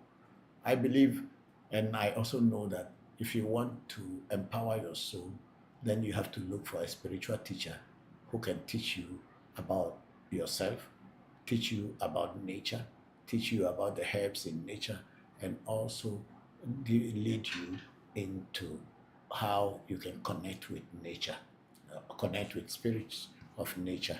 I think that's the way if you want to empower. There's no other way you can empower yourself than to learn spirituality. You cannot empower yourself if you are not involved into any spiritual practice. It could be any kind of spiritual practice, but it is the only way that you can empower your soul. Because spirituality works with a spirit that is within you. So, thank you very much. And then we have Benis Salah. Luna Nicole shared the live video. Thank you very much, big sister Luna Nicole. Then we have Benis Salah. I say, I'm Benis. Please, will my father-in-law survive his illness? Benis, I don't know you, and you don't know me. I don't know your father-in-law, and I have no connection with you and your father-in-law. So I cannot sit here and tell you that your father-in-law will be fine or will not be fine. At African Magic Temple, we don't say things that we don't believe, and we don't do things that we don't know about. So if you want to find out whether your father-in-law will survive or will not survive, do a spiritual reading and you will find out. We are not those kind of sham and what will I call it, very flimsy type kind of people, and just say things just to please you and make you happy if we don't know anything about it. We don't do that at African Magic Temple and ReVodution. If you want to find out whether your father-in-law will survive his illness, book an appointment for a reading. And when you book that appointment, there will be guidance. They'll tell you things that you have to do. And when you do them, definitely you will know whether he will survive his illness or he will not. Our platform is not for reading. And then we have my nephew there in Thailand, Samuel Akubia. I say, hello, Uncle Chris. This is Samuel. Hello, Sami. How are you? Thank you very much for joining today's section. I hope you are fine. I've been watching your videos and you will see that I've been liking them very much. You take care. And maybe this year I myself will come over to Thailand and I will meet physically. Say my regards to your mother and other people. Thank you very much for joining today's session. And then I have Benny's Salah. Say, Benny's, please, will my father-in-law survive the illness? Benny's, that's the answer I have already given. Please, let's move on. And then we have a Fear Suite 2. Say, can a poster be a spirit and still use it for church? I don't think so. Spirits are spirits. They are not living inside poster. It's only people who are religious who use posters as spirit. When you Voodoo does not live inside poster. No, Voodoo or spirit is an entity, it's an energy, and it doesn't live inside poster. Unless, of course, that poster had been embedded with certain kind of energies and herbs to make that Voodoo become real. But by just seeing a poster, I'm very sorry. I have seen people putting stickers of their pastors and stickers of Hindu gods and all this and call them spirit. Yes, it can be the picture of the spirit, but that is not the spirit. Thank you. And then we have Ado Alex share the video, and Ado Alex again shared the video, and then we have Kiki Monto following the host and other many people. And then we have Angela Gani 267, greetings Papa and AM family. Thank you very much, Angela. How are you? Hope everything is going on. My regards to Torafe and to Kadi. Thank you very much. And then I have Engineer Graham KG Wilberforce saying greetings, Papa. Thank you very much, Kojo. How are you? That's one of my sons in Hungary. Thank you, Kojo, for joining the section. I hope everything is fine with you. Thank you. And then we have Owura Jr. Say, please, Father, can I ask a question? Yes, Owura, you can always ask a question. That's why we are here. It's a question and answer section. And then Ado Alex said, good evening, Papa. Hello, Ado Alex. Good evening to you. How are you? Hope you are fine and hope your loved ones are doing well too. Then we have a DJ for real. Say, is it necessary to cleanse some things we buy from the market, like dresses, jewelry, before wearing it? No, it's not necessary. The reason why we cleanse things is when you want to use these things for spiritual purposes, then we do fumigation, like what I am doing here. We cleanse them through fumigation, and then so that many hands that had touched it. This is the main reason why cleansings are done. When many hands that have touched the goods before getting to you, when you cleanse it, you remove this hand. Some may be positive, some may be negative, but because of other people's vibrations may be in the object that you have bought. For this reason, we do cleansing. So for wearing clothes that you just bought, I think if they are not brand new, clothes, you can just put them inside a washing machine or in a bowl and wash them and dry them, so that in case there is any bacteria or germs in it, you wash them away. Apart from that, you do not need any other cleansing when you buy jewelry and all this from the shops or from people. It's okay, you can just wear them. It will not disturb you. And then we have Jar 1, that's Koku Tema. Koku Tema, hello Koku, how are you? Thank you very much for joining the section. Hope you are fine. Then we have Empress 8. It's a blissful day to you and your team, Papa. Hello, Empress 8. Thank you very much, and blissful day to you and your family, your loved ones. Thank you very much. And then Bokor Shamba Musa said, thank you, Papa. I watched her take a last breath. It made me really look at life differently. Yes, because life is given and it can be taken at any time. That's why while we are living, we must cherish life. Because with only one single breath, you are gone. And you are no more called a human being. You are called a dead body. So for this reason, the life that we have been given, we have to cherish it and also love it and do all that we can in this lifetime to have more peace with ourselves, that when we are passing away or we are leaving this physical world, we may not have anything to regret. We would have fulfilled the purpose of our existence. So I am happy that you were with her and she passed on peacefully, as you had told me earlier in your messages to me. I thank God that you have reached that status of a spiritual teacher where you can look at things from different angles. I'm very proud of you, Bokor Shamba Musa. And then we have a big sister, Luna Nicole at Shamba, sending is it a broken heart or what? Love, love, showing love. And then we have a cool G. It's a new, I've never seen that kind of, but that's Luna Nicole sent to Shamba. And then we have Cool G saying our location. We are in Accra. Our location and our telephone number is in our profile, so that's fine. You can check it. Then we have Maabina, my Maabina. Please, how does one know if he or she is reincarnated?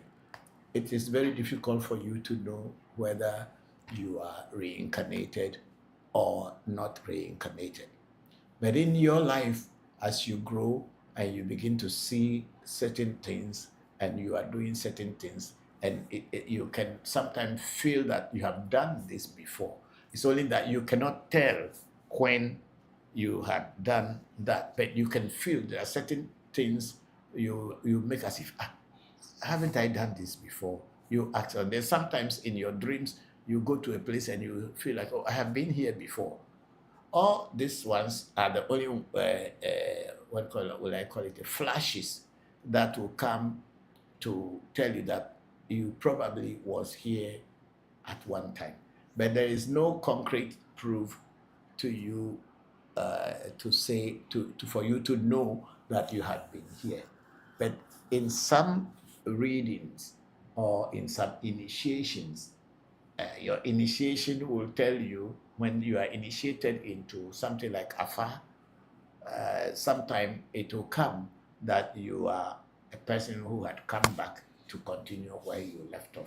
So it is through this spiritual thing that some people will realize that they had been here before. But for you just not doing any spiritual thing, I'm not talking about religious thing by going to church and all this thing, by doing real spiritual things. If you do real spiritual things, there's high possibility that you come across yourself somewhere and you realize that you had been here before. And sometimes the oracle that may fall for you during initiation into Afa may tell whether you are a new soul or you had been here before. But then just to know that you are here before without any serious spiritual practices is quite difficult. Thank you very much, Mabina. Thank you for being here. I'm happy you are watching. And then we have Shamba Musa Bokor. Shamba Musa says, I really saw how Jopata was doing his work. Yes, he does. This when people are passing on. This is one of the moments when you see Jopata or you wear Jopata for the person before death wants to occur. That's where you see Jopata completely in charge and either not letting the person die just like that, but go in a very slow way to a point before a person goes very peacefully. And it has happened to me also during my teacher Tobetuji's death. I gave Jopata to him and we watch how Jopata has guided him. The whole village was worried that he's not dying, but he was at the point of death. He wasn't dying, and everybody couldn't believe that he wasn't dying. For almost a week, it continued. And then Tuji himself came to me in my dream and told me what I should do. So I let the people at his shrine do what he asked me to do, and they did it. And after they did it, they removed the jopata from his wrist, and then he passed on peacefully. So I have also seen. So when you were telling me, I wasn't surprised at all. So we have Haji Muna. Is it Haji Muna? Say greetings, Papa. Hello, Haji Muna. Thank you very much for joining the section. I hope you are fine and your loved ones are doing well too. We have Wata. Greetings, Papa. Is there a simple way to protect home from negative energies? I would say the simple way of protecting your home from negative energies is to find something that can overcome the negative energies, or something that is stronger than the negative energies to be in the house, so that when the negative energies come, they will realize that there's another force that is stronger than them, and they will not harm you. But then there cannot be just any simple way by fumigating alone, and that no, there must be some energy. You must apply energy, because energy must meet energy in order to equalize. But just by thinking, I pray Jesus Christ help me, not any negative spirit to come here. Those one are just children's Sunday school jokes. It doesn't happen.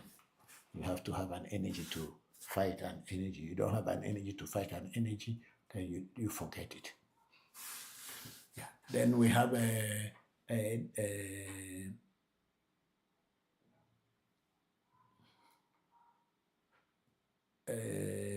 Hachimuna had sent greetings, and then greetings, Papa, and said greetings, Papa again. And then Bismarck, watching you live, Papa. Hello, thank you, Bismarck. I hope you are doing well. And then we have Kwame Solomon 97, say greetings, Papa. Hello, Kwame Solomon. How are you? Thank you very much. And then we have Yao in New Zealand. He says, please, your location. My location is in Ghana, on the Spinters Road. Our number is in our profile. You can easily get it. Or you can also go ahead and Google African Magic Temple on Google, and you'll find our location.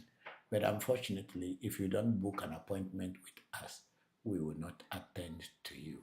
Thank you very much. Then Haji Muna said, Papa, sometimes I feel I have done certain things before and been to a place in my reincarnated. Am I reincarnated? That's what I just said. If you had done this thing and you have this feeling that it's like a deja vu, it just flashes, and then you feel like, haven't I done this before? Haven't I met this one before? But there are some people you will meet in this lifetime. You have never met them before, but somehow you're feeling towards them as if you had seen them before. These things happen, and these are some of the flashes which will tell you whether you are a reincarnated soul or you are just a new soul. Thank you very much, Haji Mona, for that one. And then Prince Ozzy said, good evening. Hello, Prince. How are you? Thank you for joining us. And then we have Yao, Australia, New Zealand, Australia. Says, please say, how much is the copper bracelet, please? I don't sell copper bracelets. Yao, I don't sell copper bracelets. What I do is that if you want to get initiated or want to get initiation into the spirit that controls the bracelet we wear, we will tell you how much the initiation is. I'm not selling copper bracelets. They are in the market, you can buy. Thank you. And then we have, we are now on ReVodution Voodoo Education. We have Alaji Isifu Meichin Kafa. Okay. Hey, Alaji Isifu Meichin Kafa. Rice seller. Thank you. Say, Sana, good evening. Please, I want to know if you have spiritual inheritance. You didn't do the initiation. Will they still pursue your children after death? It's okay. Senna is not here. Senna is in China. I am Senna's father. So he wanted to ask if, please, I want to know if you have spiritual inheritance and you didn't do the initiation, will they still pursue your children after death?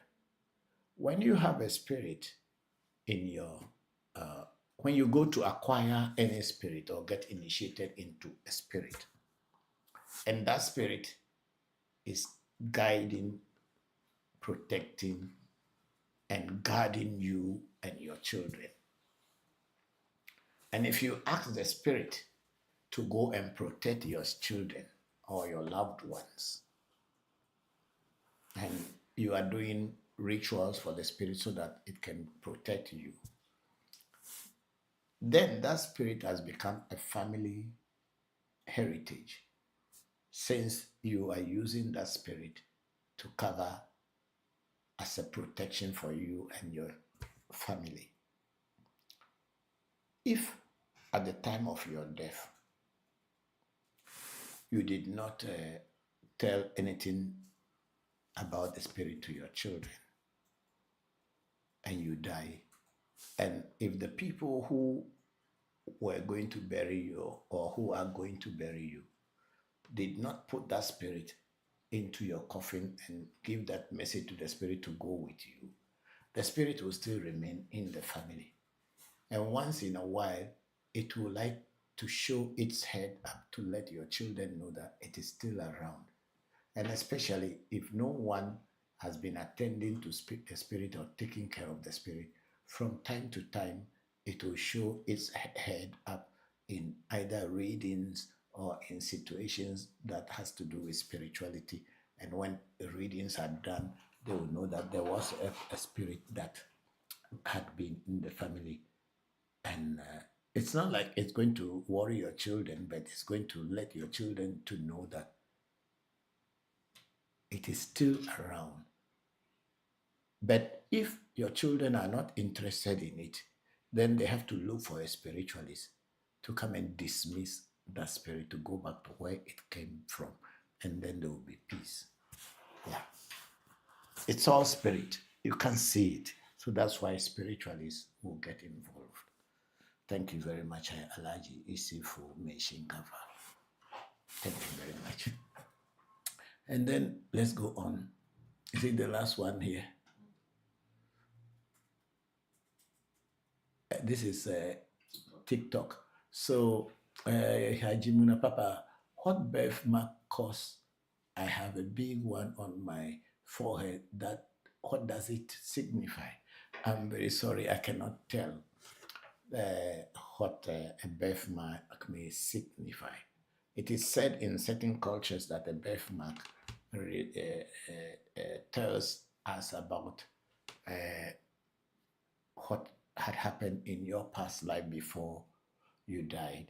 There are some people who, when they died, especially in the case of Ogbanje, which is a Yoruba word for children that they born, they die, they born, they die, they come. The Ewe's call it Jikui, means you born the child will die.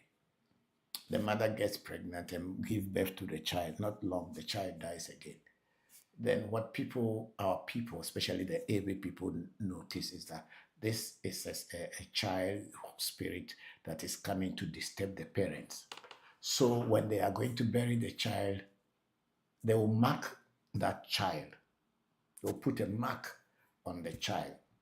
So when the woman gets pregnant again and give birth to a child, and they saw the mark on that child, then they knew that it is the same child that is trying to come back. It is the same child that has come back and is coming to disturb the parents. So immediately they will do certain things and bind that child's spirit so that the spirit can never go again. That is how the Ewe's do it. I don't know how other cultures do it, but the Ewe's, even today, but because of Christianity, a lot of people do not know this thing and they are not even interested in it. Even if they tell them or they told them that this is what it is, they won't take it serious, because for them, everybody is going to go to heaven. So nobody is coming back here. So that's the end of the story. But in Ewe culture, we believe in reincarnation. We know that people die and people come back. And the time that the child or the person will come back is what we don't know. Some people will even come back quicker, and some may take a long time to come back, depending on the person's spiritual development on this earth. So a birthmark in my culture sometimes signifies the child or something that had happened before the person died, and they probably put a mark on the person. In other cases, maybe a person had a birthmark on their body before dying, and when they died and they are born again, and with that same birthmark, then people may know or kind of assume that it is the same person who has come back. You see, the accounts have a name they call that Abba Bio, which means someone who has come back again. Abba Bio is a account name for the belief that someone died and the person has come back. And then in Yoruba, we have what we call Tunde. So either it is Iya Tunde, Baba Tunde, or whatever Tunde. Means someone who has come back. It's in Tunde. And in Ewe, we have it as Tepe, Ametepe. So when you hear the name Tepe, most often it is believed that the person who died, another one has come to replace the one that died. And I believe that in all cultures across Africa, there are names for people who we believe that they have reincarnated. So Tepe, Ametepe, Tunde, Ababio are all words used in our cultures to tell you that we believe in reincarnation, that it does happen in our culture. If it does not happen in other cultures, fine, but in our culture, it does happen. Thank you very much for that. Who was that person? Haji Muna. Thank you. And then we have Efogau Gato following the host, and then we have Mabina again. Said, oh wow, I have the same birthmark with my mom, and it's on the left side of our ribs. Wow, that's very beautiful. That's very beautiful. So that birthmark probably may be coming from one of your ancestors, either from your maternal grandmother or your since it is the same with you and your mom, it will be more on your maternal line than your paternal line. Yes, people have that. So there must be someone who has come back to you, or you have come back as someone else. And maybe your mom may tell you stories if they notice your behavior in childhood and you are behaving like somebody else. They may say that you are looking like your grandmother, or you are looking like your grandmother or great-grandmother. You are behaving like somebody that they have heard about or they knew. Yeah, so that's a very beautiful thing. And then Haji Muna said, is it true, Papa? My mom told me the birthmark was on my grandmother, so I was named after her. Yes, exactly as I am saying. So it is your grandmother that you have been born. You have been born back. Your grandmother has been born back in you. So that's what you are. So if your mother said your grandma had that birthmark, then you are kind of related spiritually and physically to your grandmother. In some places, they will give you the name of your grandmother as you said they have given you. That means they notice that it's a grandma who has come back into physical plane. Thank you very much, Haji Muna, for that. And then Bonin Fadaya, he said, please, what can someone do reading for you and refuse to do the ritual for you? Oh, when you do a reading, most spiritual people will not force you to come and do the ritual, especially like African Magic Temple, when we do a reading for you, we'll tell you everything that we have seen in the reading. But we are not going to force you to say, when will you come and do the rituals? If you want to do the rituals, then you must follow up and ask us to let you know what things are needed for the ritual. And then we will go ahead and tell you the things and also tell you our charges according to what AFA tells us to charge you as our workmanship. And we will do the rituals for you. It is not that the person will refuse not to do the rituals for you.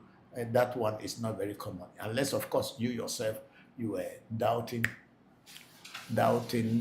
what your reading was done and you don't want to do. No, it's the iPhone. You don't want to do the rituals because no one has to force you to come and do a ritual when you are not ready to do it. If you are ready to do a ritual that has been done for you, a reading that has been done for you, then you have to follow up and let your Bokor or the diviner know that you want to do the ritual.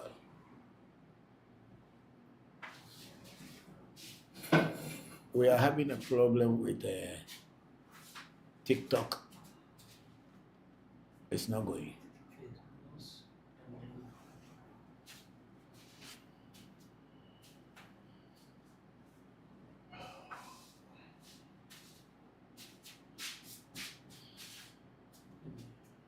What could be?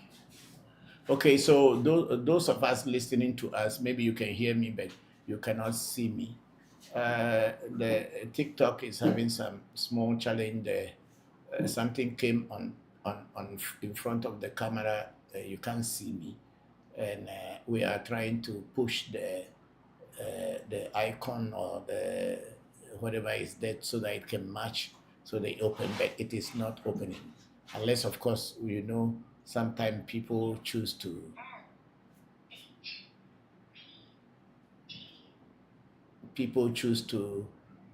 report us when they see that what we are teaching is good. They find a way to create a problem or for us so that we may not be able to transmit. It's been happening many, many times, and I think that's one of those we are facing again here. You know, when you cannot carry the load, you'll be telling people that the head pad that they have given you is not good. So it's making a lot of people, when they see us teaching the real thing and our boldness and our, what will I say it, plainness and saying it as it is, a lot of people do not like it because they realize that they cannot match us and they create problems for us and telling lies about us on TikTok in order for them to block us. But then we will continue doing what we are doing. We are talking from experiences. It's not just a joke. We are not here to deceive. We are not here to play games. We say it as it is, whether it sounds palatable to your ears or not. We are just telling it as we were taught and what we have been doing for years for helping and guiding people. So now it has opened again. So we are now on YouTube. We have a, which one is the last question? We have our brother Abdul Hamid say, how can we build stronger connections with our community and ancestors? With your community, I don't know how you build a stronger connection with your community, because within your community there are so many different people with different understandings of life, and they may be from different faith and belief base. You cannot convince everybody to understand and follow you. Christianity, Islam, spirit are things that force people to follow them. But our traditional spirituality does not force people to follow them. It is when it is your time to become spiritual, that edge that desire will come out in you to find and look for the truth. So in spirituality, you can't force people to follow you and become what you are doing. It is time. Everybody has their own time. Yeah, someone today may look at our traditional spirituality as evil, but once the growth, he is growing in spirituality, and whichever way it's a religion, he realized that his inner self is looking for the truth. He will look for spirituality, and then he will come to the path. We don't force people. However, to strengthen your connection with your ancestors is by involving your ancestors in your everyday life, pouring libation, talking to them as if you are seeing them, and letting them know what you want them to do. And also, when you give them a task and they have fulfilled that task, you should also show your appreciation by redeeming whatever pledge you made. This is how you strengthen your bond with your ancestors. After all, your ancestors are within you. Okay? So, Bonifa Daya, no, there's okay. Then we have that's Bonifa Daya on TikTok. Say, please, what can someone do reading for you? And okay, we have read that one. Then we have Agbenyega. Say, good evening, Father. Hello, Agbenyega. How are you? Thank you very much for joining the session. I hope you are very well and your loved ones are all well too. Then we have Courage Selassie saying, hi, hello, Selassie. How are you? Thank you very much for joining the section. I hope you are well and your loved ones are well. Thank you very much. And then we have Bon Efa Daya saying, Bon Efa Daya, I said, okay, thanks, but someone do some to me, but if I call him, he doesn't mind that I ask. You must go to the person.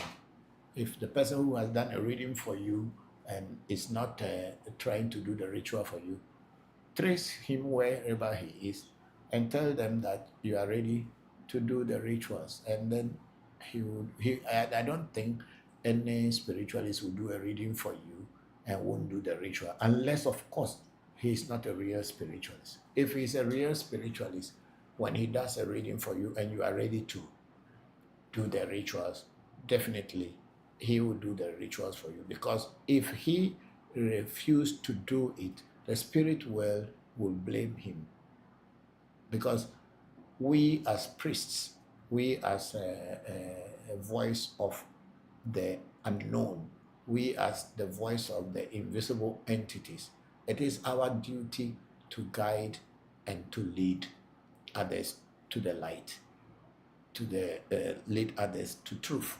So if we do something and we don't lead you to the truth, we get punished for our mistakes and our shortcomings. So any real spiritualist will not refuse to do a ritual for you. Most often it's the client who doesn't want to do, because, oh, I just want to do a reading.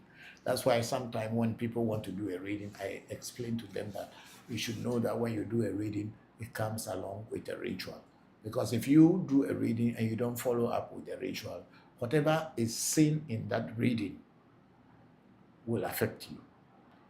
It is not the spiritualist who is going to say it should affect you, because you have scratched the spirit world and you have heard what they told you. And if you don't follow up on the advice of the oracle on what to do, you will be the one who will be blamed. Thank you very much for that, Bonifat Daya. And then we have Sunday GH. Say hi, please, location. We are in Accra, Ghana. You can Google Africa Magic Temple. You will find us. Then we have Kinsey Nana. Say hi, your contact. It's in our profile already. And then we have Michael Novell. Good evening, sir. Are you in Ghana? Yes, we live in Ghana. We are on the Spintex Road, Accra.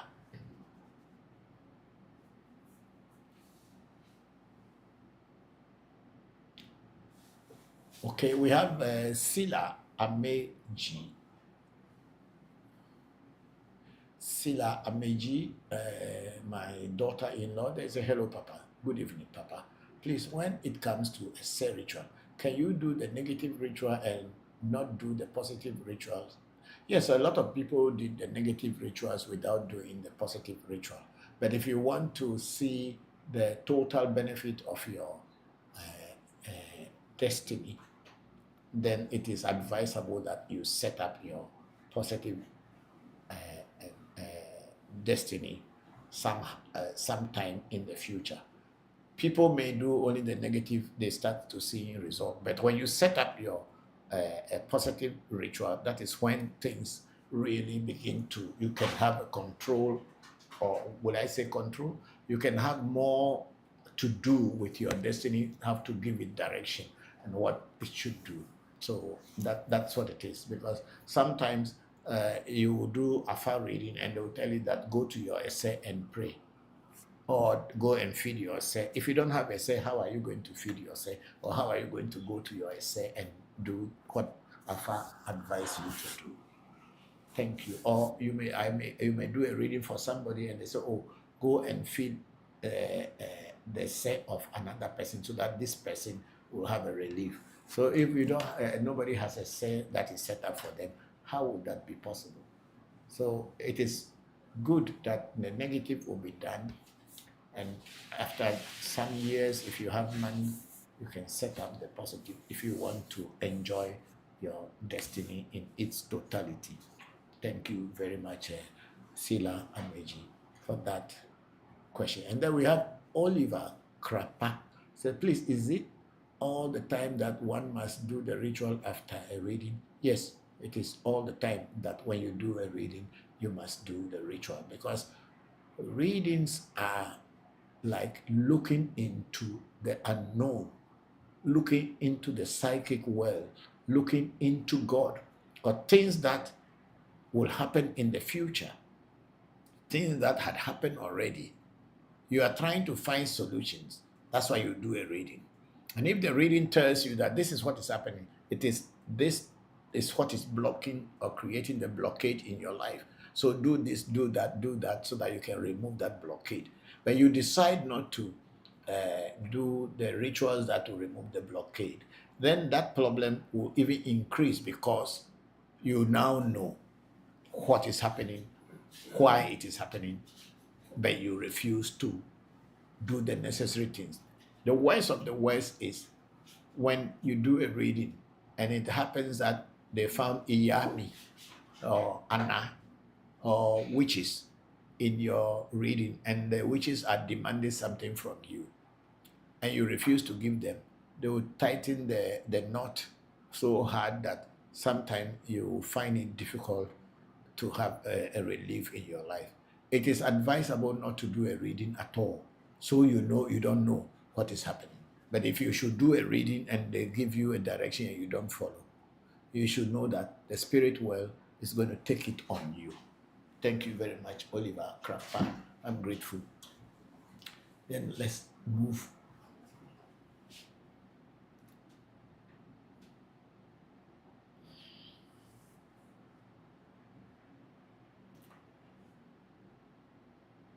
Okay, we have a Kinsey Nana saying, hi, your contact. Kinsey Nana, our contact is in our profile, but I'll let them, can you type it from there? Is it possible? Okay, type it there. They will type it again. It's in our contact on Facebook, on YouTube, on TikTok, and all this. You will find our contact there. Yeah.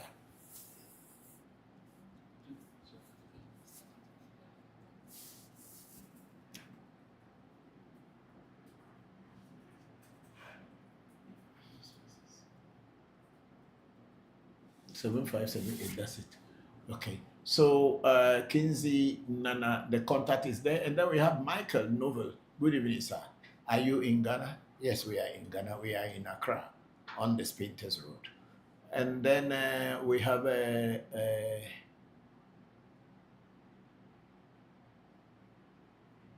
same person, same question. So then we have Sunday GS. Please, the meaning of positive and negative ritual.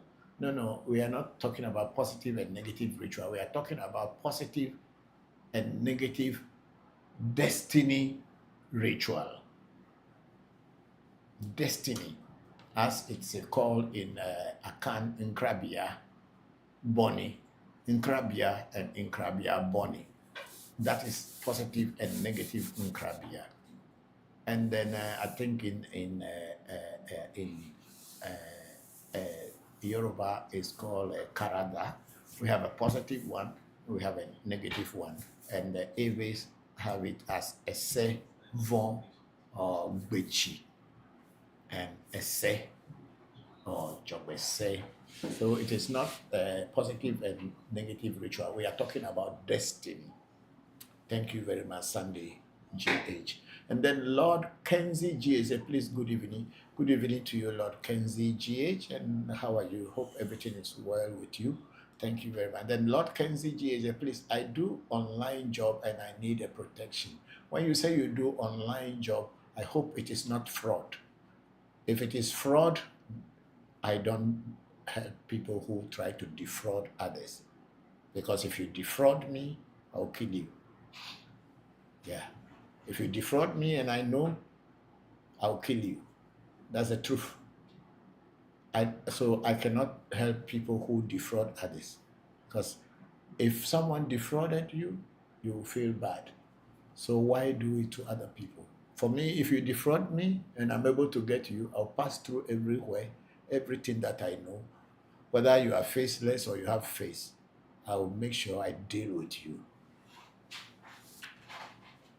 And then we have Sue Marie. Say hello, sir. Hello, Sue Marie. How are you? Thank you very much for joining the section. And then we have Lord Kenzie G. He said, please answer me, please. Yes, we have just answered you. We don't do fraud here. If you are doing online business, if you are selling goods that people want to buy and it is genuine, when you call our number, we will help you to promote your business for you. But if you are a fraud to deceive people that you are selling gold and you don't have even iron to sell and you are telling people you are selling gold, we will not help you. It's not our way of doing. Spirituality is to help humanity. It's not to take advantage of humanity. And then we have Unwabi. Hello, good evening, Papa and family. Hello, Unwabi, how are you? Good evening to you. I hope you are fine. How is everyone, your loved ones? I hope you are all fine. Thank you very much. And then Sue Marie said, if read, reverse, nothing is wrong, but suggest to talk to someone weekly. I don't think any reading will tell you that. Not in our place. If maybe some people do those things, I don't know how a reading will reveal to you to be talking to someone weekly. What kind of reading is that? Those are not readings. They are just it's just fake things. Our reading is a real reading. We are using oracle. How can oracle tell you to be talking to someone weekly? And what will you gain? Let's be very serious here. This African Magic Temple is a serious spiritual shrine, not joke. Then we have Sunday GH. Thank you, sir. You're welcome. And then we have Ceremony. Say hi. Hello, Ceremony. How are you? Thank you very much. And Ceremony went on to say, please, your location. We are in Ghana, in West Africa. Thank you. Accra. Thank you. And then we have a Principal saying hi. Hello, Principal. How are you? Hope you are fine. And I hope your loved ones are all fine too. And we have Jigs Boy joining the section.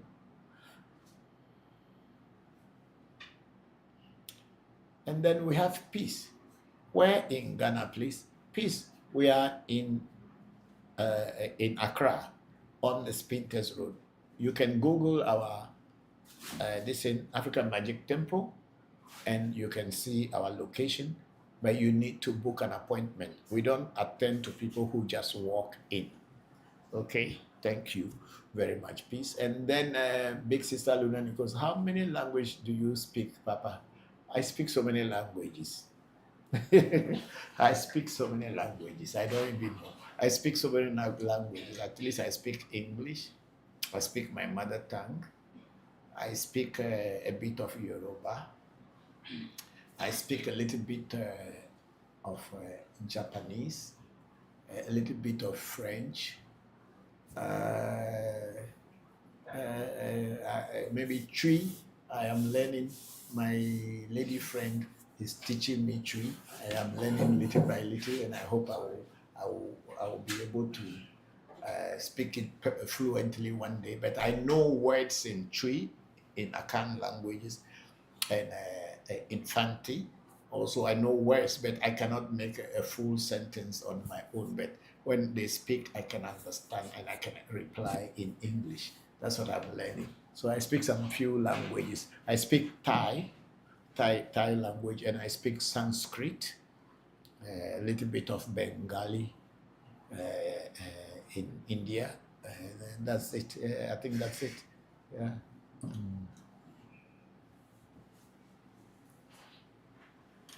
And then Luna Nicole say, Peace say, okay. And Luna Nicole say, I can tell. Thank you very much, big sister.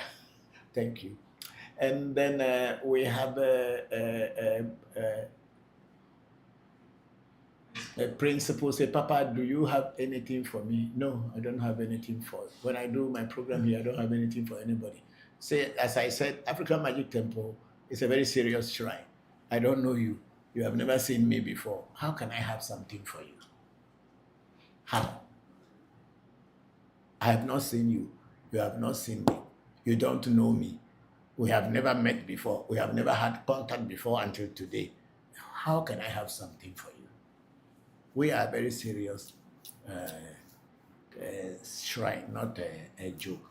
And then Peace say, do you speak Igbo language? I can only say greetings in a Keduko or the Ma and all this thing, but I don't speak very much of Igbo. I may hear some, but I don't really speak it.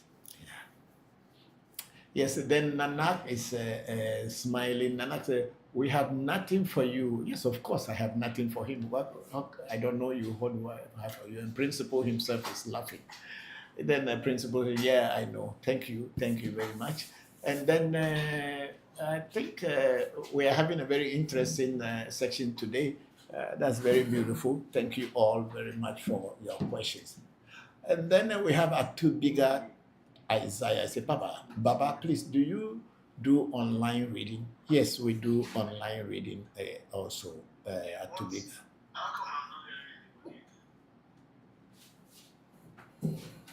Your workplace. People are still working Sunday. No rest. Okay. Okay, so my technical engineer is still working with his company maybe on Sunday, so they are calling. Then we have Nanak say, I have followed your teachings before.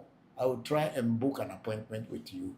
Thank you, Nanake. We are very, very, very grateful. We are always here for people who want to learn more about life, about themselves, about the spirit world and our ancestors. Thank you very much. And then one said, I love your transparency, Papa. You say it as it is. Oh yes, I mean, it doesn't take anything away from me if I say it's as it is. It's my platform, and I'm not here to deceive people. I am not here to play games with people. I'm not here trying to woo you or kind of lure you into coming to do business with me. I am teaching each and everyone who comes into this platform about their own tradition, how they can approach their ancestors, how they can be proud of being African. We have lost our identity to the Europeans, and everybody wants to be a European, want to dress like European, want to make our hairs like European, everything we want to be European, and we have forgotten. And then those of our brothers and sisters who are in the Islamic faith, they want to be anything like Arabs more than Africans. If they are not Arab, then they are trying to imitate Indians. That's what it is. But for me, I am a pure and 100% African. So I say it as it is. It doesn't take anything away from me. And then Nana K is saying fire and fire. And then Kaleas is say your location. Our location is in our profile. We are in Accra, Ghana on the Spintex Road. You can Google our location and you will find African Magic Temple. And then Nana K say at Kaleas, Spintex Road. Yes, that's right. Spintex, that's true. And then Big Sister Luna Nicole said, at Uwabi, that's an African thing. We are Americans, and that forward and can't always take it low. Yeah, because we have to be straightforward. Yeah, we have to be straightforward. It doesn't take anything from us. And then Peace say, I'm in Ghana. How can I book an appointment? Peace, call the number that is on the screen or go back into our profile on TikTok, on Facebook, on YouTube. You will find our number there. And when you call the number, make your inquiries. And if you want a reading done for you, book an appointment. Thank you very much. Peace. And then we have one busy at Luna Nicole through that. Yeah. And then Luna Nicole say, wait, where are you located, Papa? Luna Nicole said, where are you located, Papa? Yes, I'm located in Ghana, Africa, West Africa, Accra. Yeah, thank you. And then Peace was saying K means okay. Thank you very much, Peace, and Big Sister Luna Nicole and Wambi. Thank you all, everybody, for your questions. And then we have Auntie Sandra joining the scene. And then go to ReVodution Voodoo Education. Let's see. There's nothing there yet. Okay. African Magic Temple, nothing. ReVodution Voodoo. Okay. We don't have anything there. Okay. There's a question from Oliver Crapper. Well understood. So assuming I do a reading on what work make me successful, it does need a ritual. That's my exact question. Yes, of course. If you do a reading, there is a challenge or a problem. That's why which you cannot understand. And this is the reason why you are doing a reading. And when you do a reading and the reading or the spirit well or the oracle gives you a guidance that okay, this reading that you have done and the challenges that you are having, this is the reason. And these are the things that are on your way or in your life. That's why whatever challenges you are having are coming. So do this, do that, so that you can overcome the challenges. And when you don't do the rituals, you cannot overcome the challenges. So when you do a reading, you must follow up with the ritual. Unless, of course, you are just doing a reading for fun, and once the spirit world speaks, it speaks, whether you come to do the rituals or not. The problems will come to you. That's why it's advisable. Don't go and just be trying to do a reading, continue doing a reading. You may end up having more problems than before. Let me see the top. Oh, there's a question there.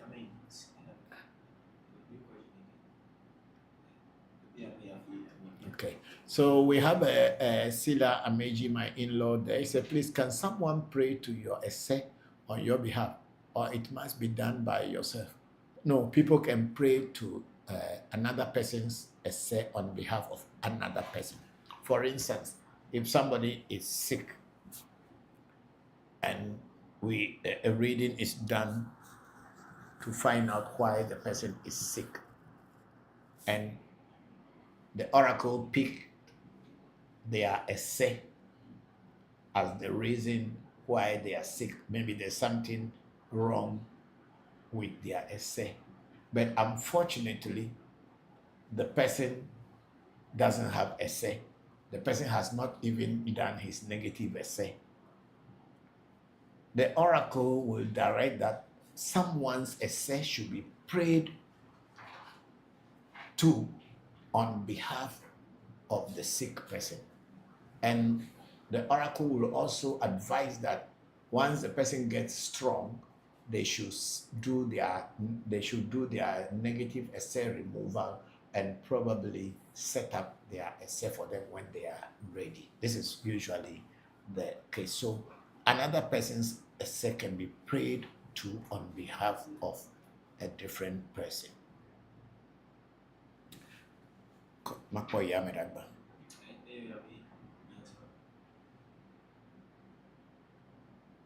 Okay.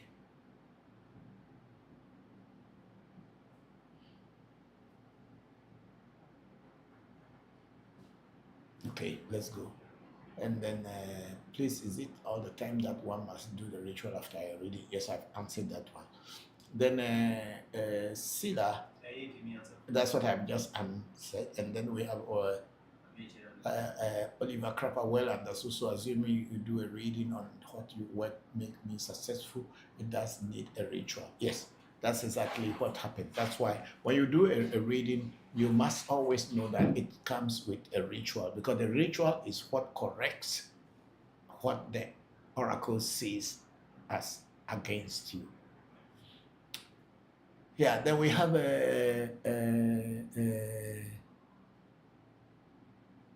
Bryant Cardinal Davis saying, "Good evening, sir."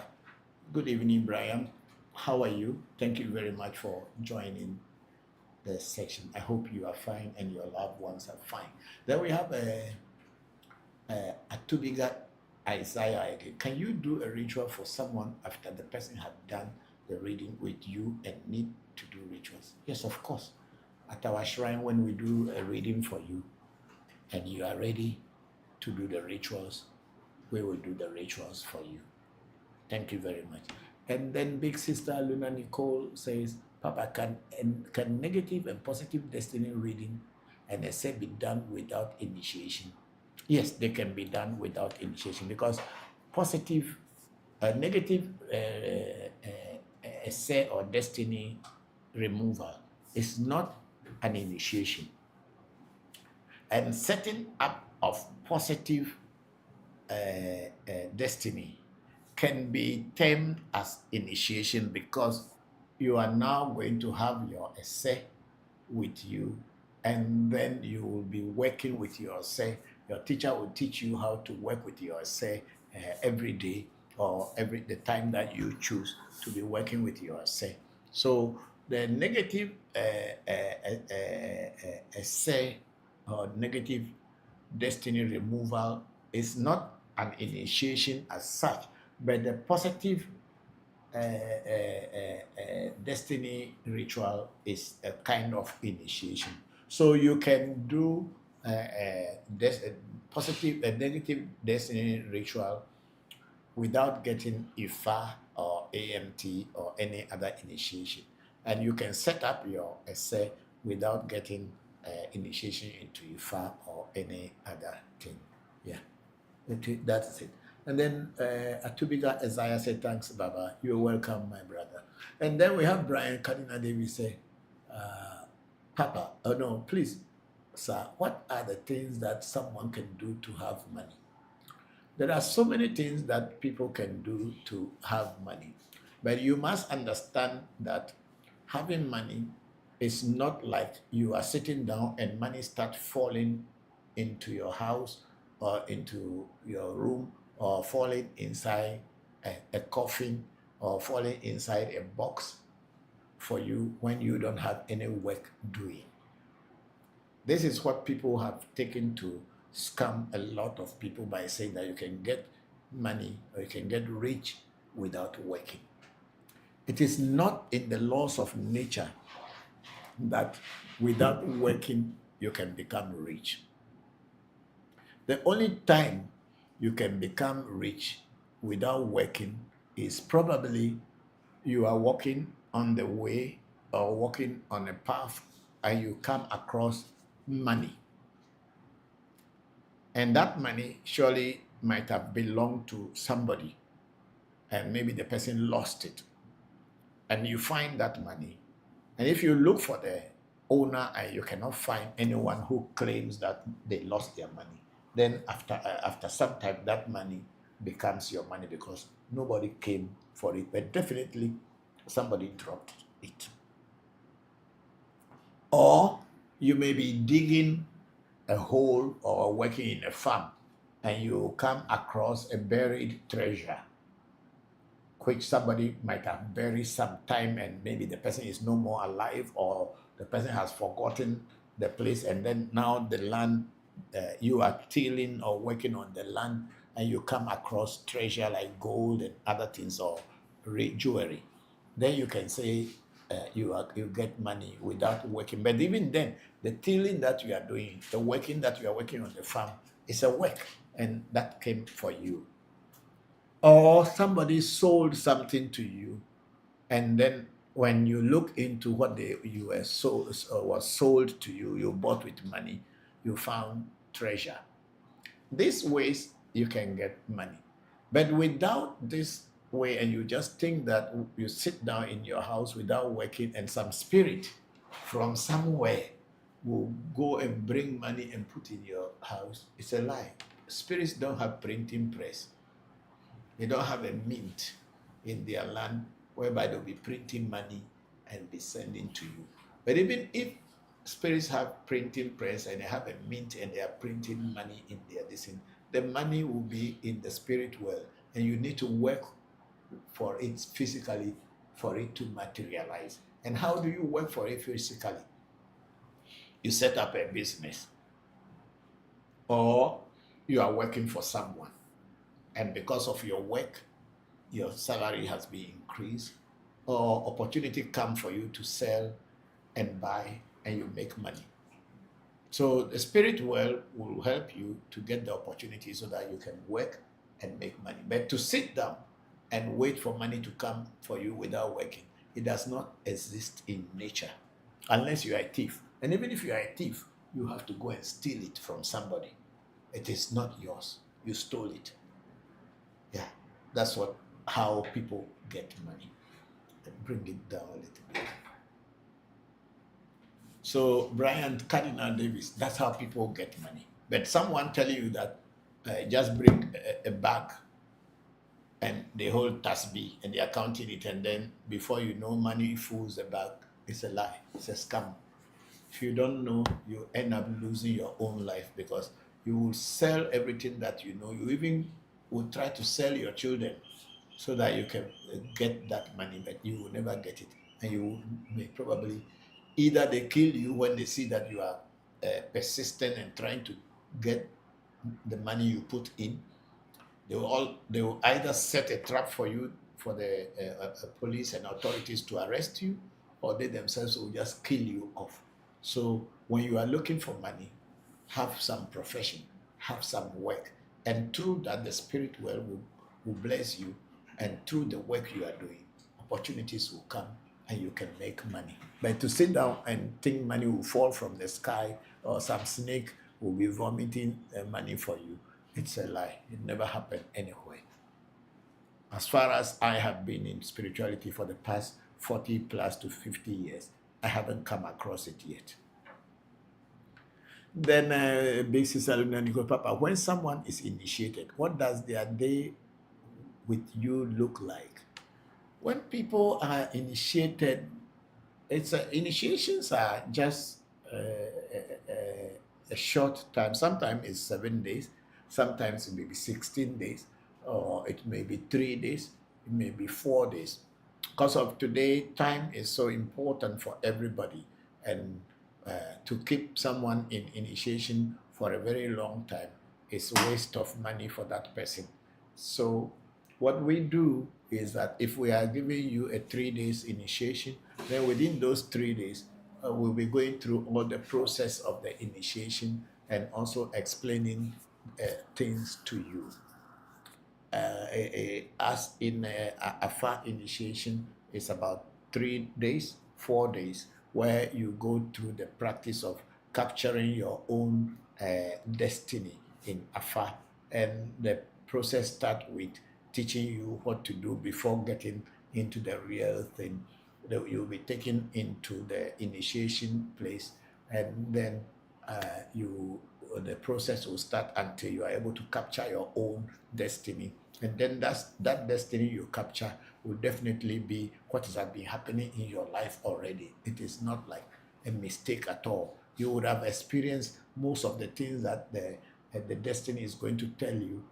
That is Afa destiny, because we have the Voodoo destiny, which way we remove the negative and the positive, and then we have the Afa destiny, which is Afa initiation, where you get your Afa Odu or Ifa Odu or Afa Boli, as the Ewes call it. Boli se as in destiny. So that's how it is. And those people taking a short initiation, like AMT initiation, is just a day or two. And that's what it is. So when we have an initiation with us, we teach you what you are going through, and also to try to invoke, if you are taking AMT initiation, then we try to invoke the energies that we are introducing to you to come and possess you, so that you can feel their presence. And anytime you call them anywhere after you leave our place, they should be able to communicate with you. So this is how initiation at African Magic Temple goes. There's something there again. So is there at the top, Luna Nicole's question?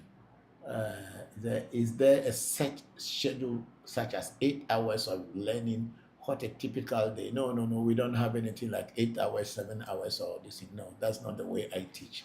I don't make it like a classroom where you sit down learning for hours. No, we teach as it comes.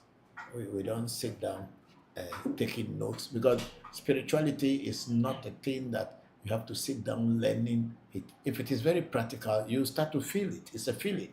So there is nothing like 8 hours of learning, taking a book and learning. It's a feeling. Once they initiate you, you will understand. It is not 8 hours. I may say it is rather more like 24 hours. You yourself and the spirits have to begin to experience and experiment with them. So it's not a classroom sitting down and taking notes. That's not real spirituality. Real spirituality, you don't sit down taking notes. You experience and experiment. And then from your experience and experimentation, then you take your notes. Thank you. And then get it down small. Okay. Okay. Then we have Johnson Innocent laughing there, showing us love. Thank you. And then Big Sister Luna Nichols, Papa, if I've had a nice initiation, does it limit or restrict your ability to practice? If you are not initiated into Afa, what are you going to practice? If you are not initiated into Afa, you don't know anything about Afa, you cannot practice. Because Afa is an oracle of divination, talking about the future and the past and the present. If you are not initiated into it, what will you know about it? That's why I'm saying that it's not a classroom thing, whereby you sit in classroom and say, I'm learning. It is after initiation before you learn. So if you are not initiated, what is the oracle that you have to learn about? First, you have to know your own oracle, which is you, your inner self's message or your destiny's message. After knowing that destiny message, before you now learn about other things. So if you don't have any knowledge about your own self, what knowledge are you going to get and that your inner self will accept? So it is not a question of learning if you are not initiated. If you are not initiated, you can learn, but it's just empty. Because Afa is a spirit. And you need to have that spirit to be able to go along with it. Without it, you are just an empty shell. Or you are like a black sheep. Have you any wool? That's all that it will be. You need to get your own destiny in order to be able to work with Afa. Without it, no, you can learn all the Odus in writing, but they don't mean anything to you. Thank you very much. And then we have Brian Cardinal. David say, thank you, sir. I'm working, but what will I do for my work to move forward? Do a reading and find out what to do to make your work move forward. And then we have Johnson Innocent laughing there. I don't know what I said that brought that laughter, but we thank God that something made you happy. Then Big Sister Luna, thank you for answering all our questions so thoroughly, Papa. We appreciate you. Thank you very much, Big Sister. With love, thank you. And then we have Big Sister. So Big Sister Luna Nicole says, so if the oracle denies initiation, how do you capture your destiny, Papa? That's a very good question. When the oracle of Afar denies you initiation into Afar, that doesn't stop you from doing your negative destiny and positive destiny. The only thing that you may not get is the blueprint of the destiny at the time that Afar denies you. But your destiny, negative destiny, will be removed, and a positive destiny will be set up for you. You can be working with it. And when you get when you get initiation into Afar later, then you know the blueprint of your destiny. So I had my destiny done for me long time. Negative destiny removed, positive destiny set up for me long time before I got initiated into Afar. So if you don't have Afar initiation, does not mean you cannot work with your destiny at all. The Afar destiny is what we call the Boli Se, a Se from your from Afar way. Because you know the Eves and the Yorubas are two different tribes. The Eves have negative and positive destiny rituals. When they learn Afar from the Yorubas, they added that Afar or Ifa to the Ewe Vodu in order to learn more about their destinies. So it is not the Ifa or Afar initiation is on the Yoruba Ewe line, but the destiny remover and destiny setting up is completely and totally Ewe Vodu process. So you can have your destiny set up and your negative destiny removed without having Ifa or Afar, and it still work for you. Then Johnson Innocent is saying, where are you live, Father? We are in Accra, Ghana, on the Spintex Road. Follow me. Okay, so we go back to what is that one? Facebook. Facebook ReVodution. So we have my in-law Sila Ameji there. Please, Papa, if someone does a reading and could not perform the rituals immediately, whenever the person is ready to do the ritual, must another reading be done before the rituals? No, you can do your rituals at any time that you you are ready. However, if your reading is done like a 1 year to 2 years, and you are coming back to do the rituals after 1 year or 2 years, you should know that a lot of other things might have happened within those time frame, which probably need a new reading to be able to find a balance between your old reading and your new reading. Because usually when a reading is done, the best time to do a ritual is within 17 days, because we have 17 oracles in Ifa, as in Ewe Ifa, in Yoruba as in Ewe Afa, and in Yoruba Ifa we have 16, but in Ewe Afa we have 17. So it is assumed that within those 17 days you will be ready to do your rituals. However, if you don't have money and you don't have the resources to do the rituals, at least within 3 months, you should be able to do your rituals. But if it has passed long, you should know that even in science, Every 21 days, the human cells change, or new cells develop within every 21 days. So it is also in the spirit world. As days pass by, things are changing in your life. New situations will arise in your life. So if you have done a reading for about a year or 2 years before coming to do the rituals, if they do the rituals upon 2 years ago or a year ago, there is high possibility that so many new things has happened, and this ritual that you have done or the reading that you have done 2 years ago will not cover the new things, because readings are done to tell you things that are happening in your life at that moment and things that are in the future, and also things that had happened in the past. But living for 2 years or 1 year afterwards, that will not give you the total rituals. You may do the rituals on the old reading, but problems may still exist because you might have encountered new problems that the reading didn't capture. And you may blame the diviner or the priest that they did a reading for you, but you didn't see result. But it is because your timing was wrong. Thank you very much for that question, Sila Ameji. And then we have Oliver Krapa. He said, so if the problems one is facing is not spiritual after the reading, maybe the person is just lazy, not serious.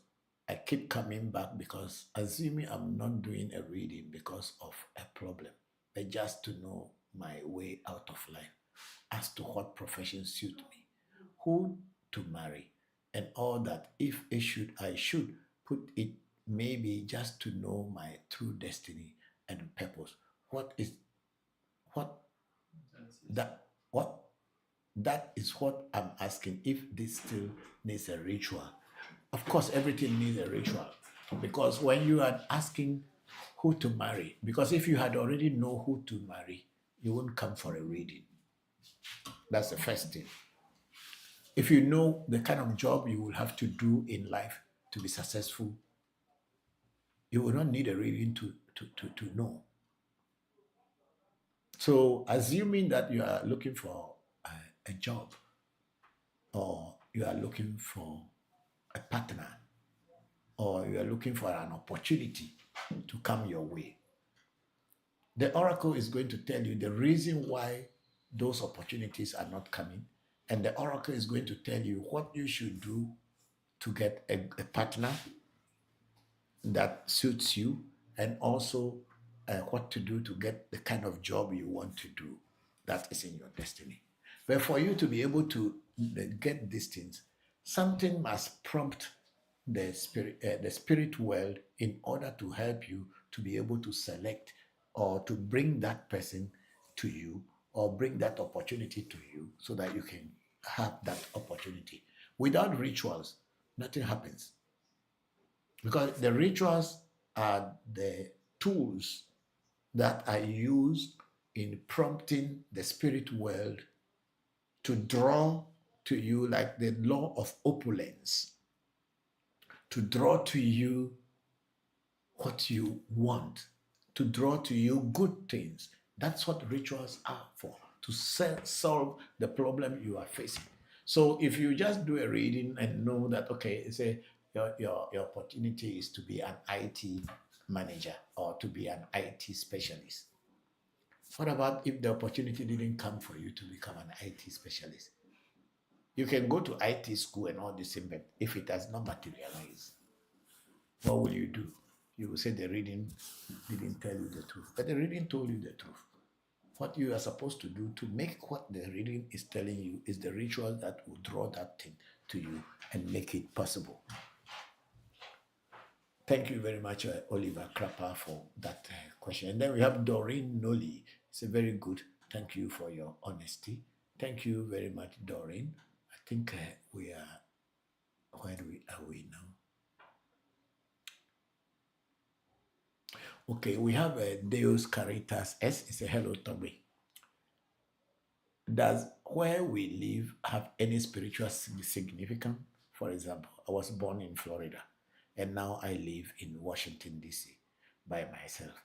I'm the only person in my family to move so far. Does this have a spiritual significance? Does destiny want me to live here? Thank you.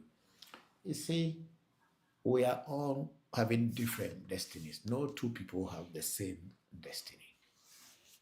And for you to be in a particular location at a particular time in your life depends on your destiny. You may be different. You are different, not maybe. You are different from other people. But your destiny chose for you what you are to do in this life. I'll give an example of myself. I was born in Pando in the Volta region of Ghana. My dad comes from Hohore in the Volta region of Ghana. My mother is from Pando area, and my dad is from Hohore. My mother gave birth to me at Pando, but brought me to Hohore, where my father was. My father gave me to her sisters so that I could stay with them at a very early age. When I got to a certain age, my auntie, whom my father gave me to, brought me back to my father to live with my father's other wives. Okay, and my stepmother took care of me, brought me until I grew up to some age. And at that age, I felt that I don't want to live with my immediate family, which is my father, my stepbrothers, sisters, and my other siblings. So I decided to move to Accra. I came to Accra to a spiritual center. Meanwhile, my other siblings are all with my dad, and they are with the family, and everything is going on well with them. But I came to Accra to stay at a spiritual center. And then from there, I moved on to Nigeria to go and take over the shrine or the temple of the organization that I was with. And I went to India to take a full-time training. Then I traveled around Asia, Southeast Asia, all the way, and finally ended up in Japan. It's my destiny. My siblings are still at my father's home. Some of my siblings are still, as I'm talking, are still in the same house that my father built. But I don't go to my father's house because I got my own house and houses, I may say, and I am on my own. Whenever there's an opportunity for me to meet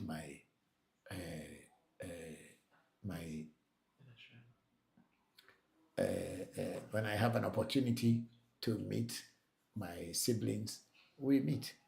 And if the opportunity doesn't come, we don't meet. So for each and every one, our destinies paths are different.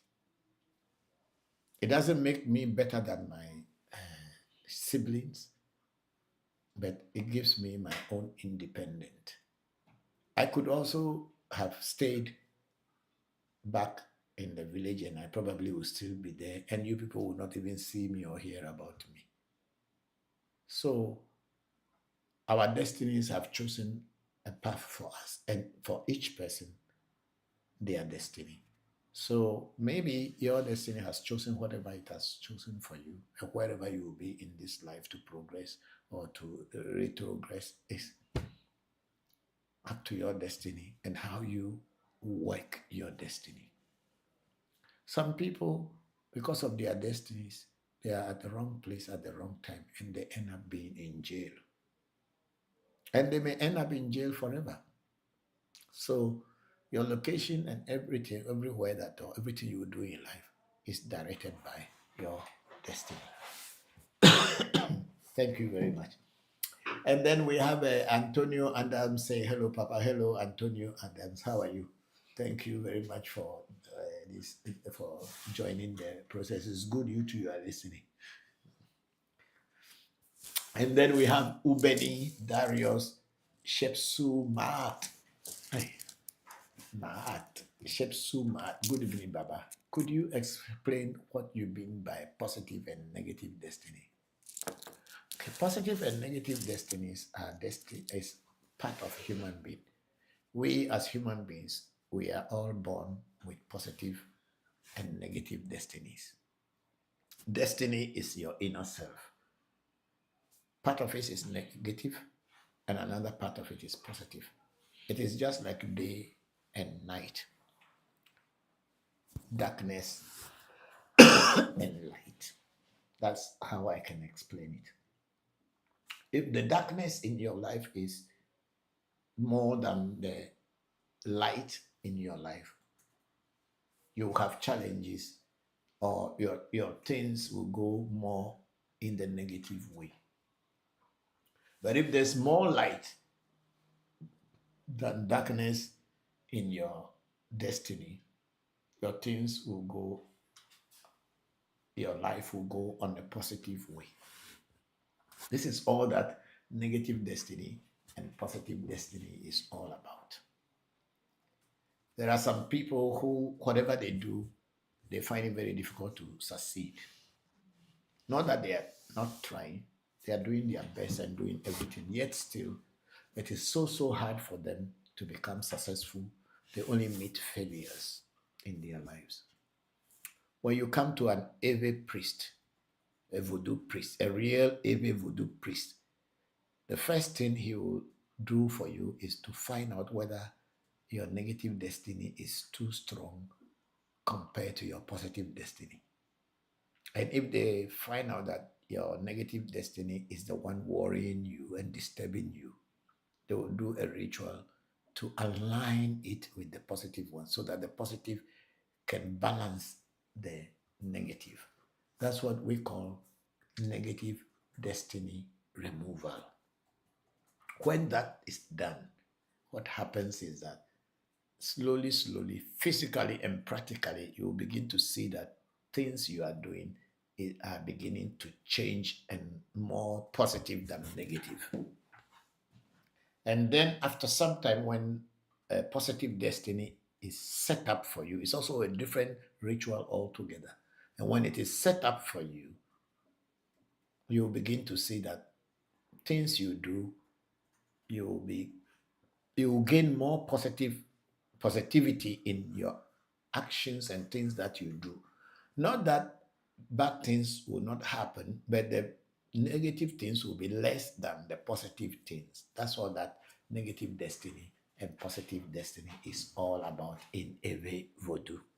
Thank you. The Ubeni Darius Shepsumaat. Thank you very much.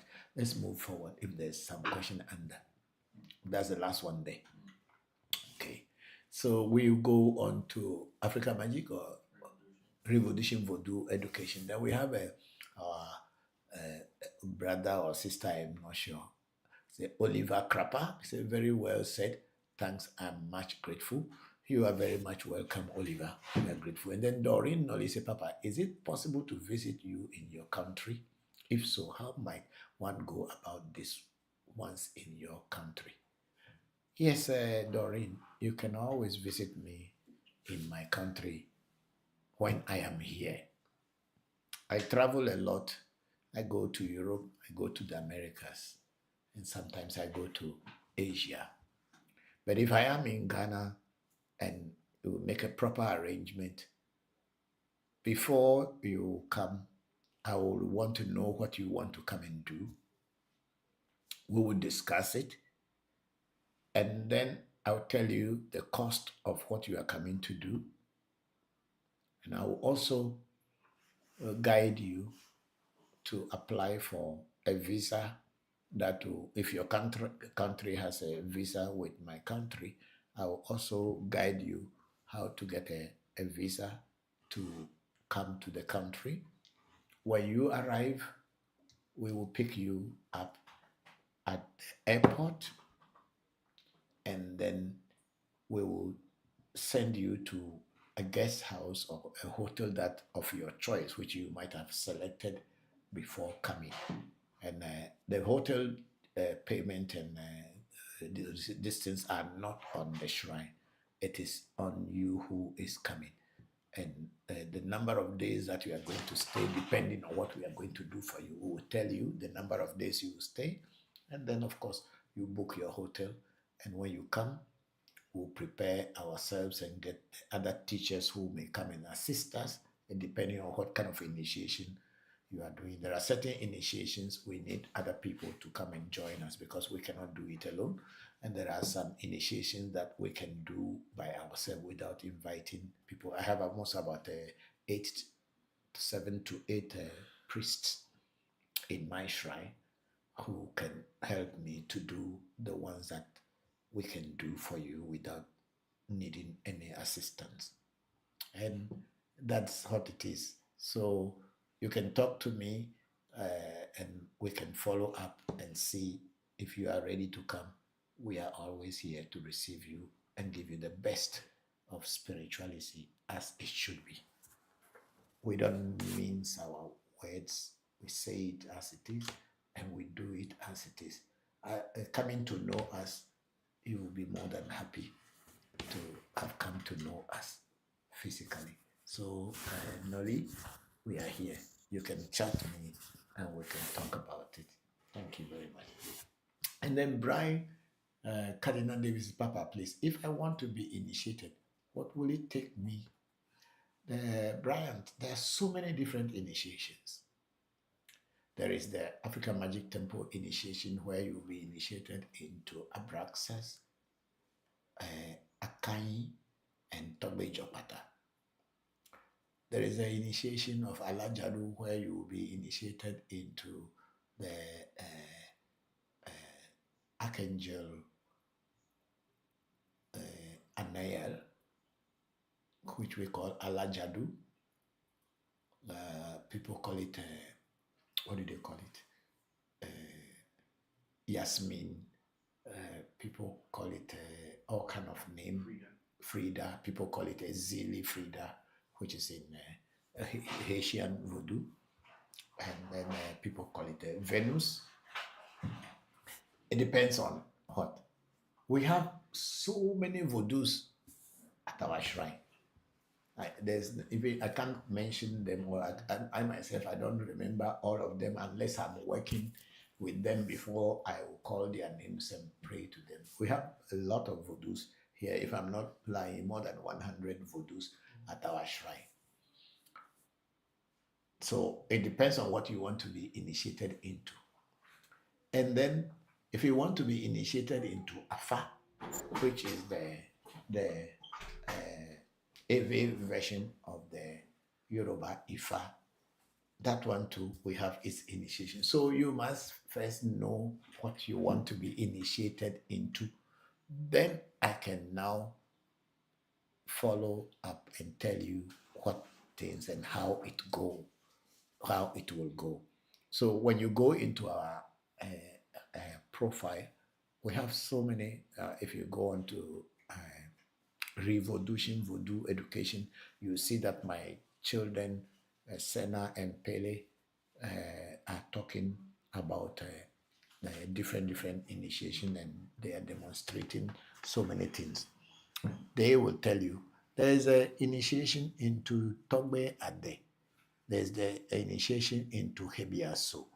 There is the initiation into everything. So many spirits, we can't even mention them all. And each one is very active spirit at our shrine. They are not dormant spirits. They are very, very active. And when you are initiated into them, their presence will come and you will feel them during initiation. And you can see there are some people who do not feel them so strongly, but some feel them very strongly. It depends on individuals. So you will be initiated and you will be guided. So look into our profile, our discourses, and all this in on our pages, Facebook, Instagram, YouTube, and TikTok. You will see our things, and then you decide what kind of initiation you will want to do. Then we can take it from there. And then big sister Luna Nikosi, Papa, can you be initiated into AMT even if the oracle says no to AFA initiation? Yes, of course. You can be initiated into AMT without AFA initiation, because AMT initiation has nothing to do with AFA initiation at all. Of course, we may ask AFA what route to pass and what oracle do we go before initiating you into AMT this thing, but AFA will give us a direction, and it doesn't have anything to AFA saying no, they should not be initiated. Thank you very much, big sister, for that question. And then we have Karim Hamdane. You say hi, hello Ben Hamdane. How are you? Thank you very much. And then Brian Cardinando, we say thank you very much, sir. I will chat to you on WhatsApp, Papa. Thank you very much. And then we have Noli, Doreen Noli, say very well, thanks. Thank you to Doreen Noli. Thank you very much. And then we have Oliver Krapper. Please, what does Togbe Jakpata do? It is not Togbe Jakpata. That's a mistake a lot of people are making. Jakpata in Ewe is snake, cobra. What we have with us is called Jopata, things that happen suddenly. Jopata. It's not Jakpata. And Tobe Jopata, when we translate it into the Hebrew and Judeo-Christian distinct, is the Archangel Camiel. Archangel Camiel. So he who wages war to end war. That is what Jopata represents. In Ewe, or at my shrine, it is called Jopata. And we don't have this Jopata anywhere in Ghana, apart from me and my children. You are not going to find it anywhere. Jopata is only with African Magic Temple and very active with African Magic Temple. It's an energy that protect, defense, and make you shine. It's a divinity. It's an archangel, and it's a very powerful archangel who is a protective energy from sudden happenings, things that happen without you being in control. That's when he comes in and take charge. But the Jopata at my shrine is combination of about 14 to 21 different spirits. So it is when you are initiated before you will learn the names. Thank you very much, Oliver Karapa. I'm grateful. I think we are done for today. Yeah. We are done. Is it? Okay, I think here we have my daughter there. And then we have Sunshine said, good afternoon, Papa. Good afternoon. Said, how are you? Sunshine, could you explain why sometimes when you get an AFA reading, the reading sometimes touches on things that seem unrelated to the inquiry? Okay. You see, when you are doing a reading, the work of the oracle is to go around you. Maybe you are having a headache. Let's say you are having a headache and you want to know why you are having a headache, or what should I do to stop this headache. AFA is going to go around to find the root causes of the headache. By finding the root causes of the headache, even though your problem is headache, but AFA will go now and say, this headache you are having is because going to go around to find this headache that you are having is because there was something that you didn't do in your past, or you did not do before coming into this physical world, which you yourself, you have no idea about. But Afa will pick that point and bring it out and slowly relate it to what is happening to you now. That's why sometimes the inquiry you ask may not 100% and give only this, but when it gives certain informations, that means those informations are very necessary for your quest or the question you are asking, and those informations are the main thing that is there. But the question you are asking is not pointing to that, but the Afa oracle will point to that for you and say, this is the reason, and that is why whatever you are inquiring about is happening. So this is how Afa works sometimes.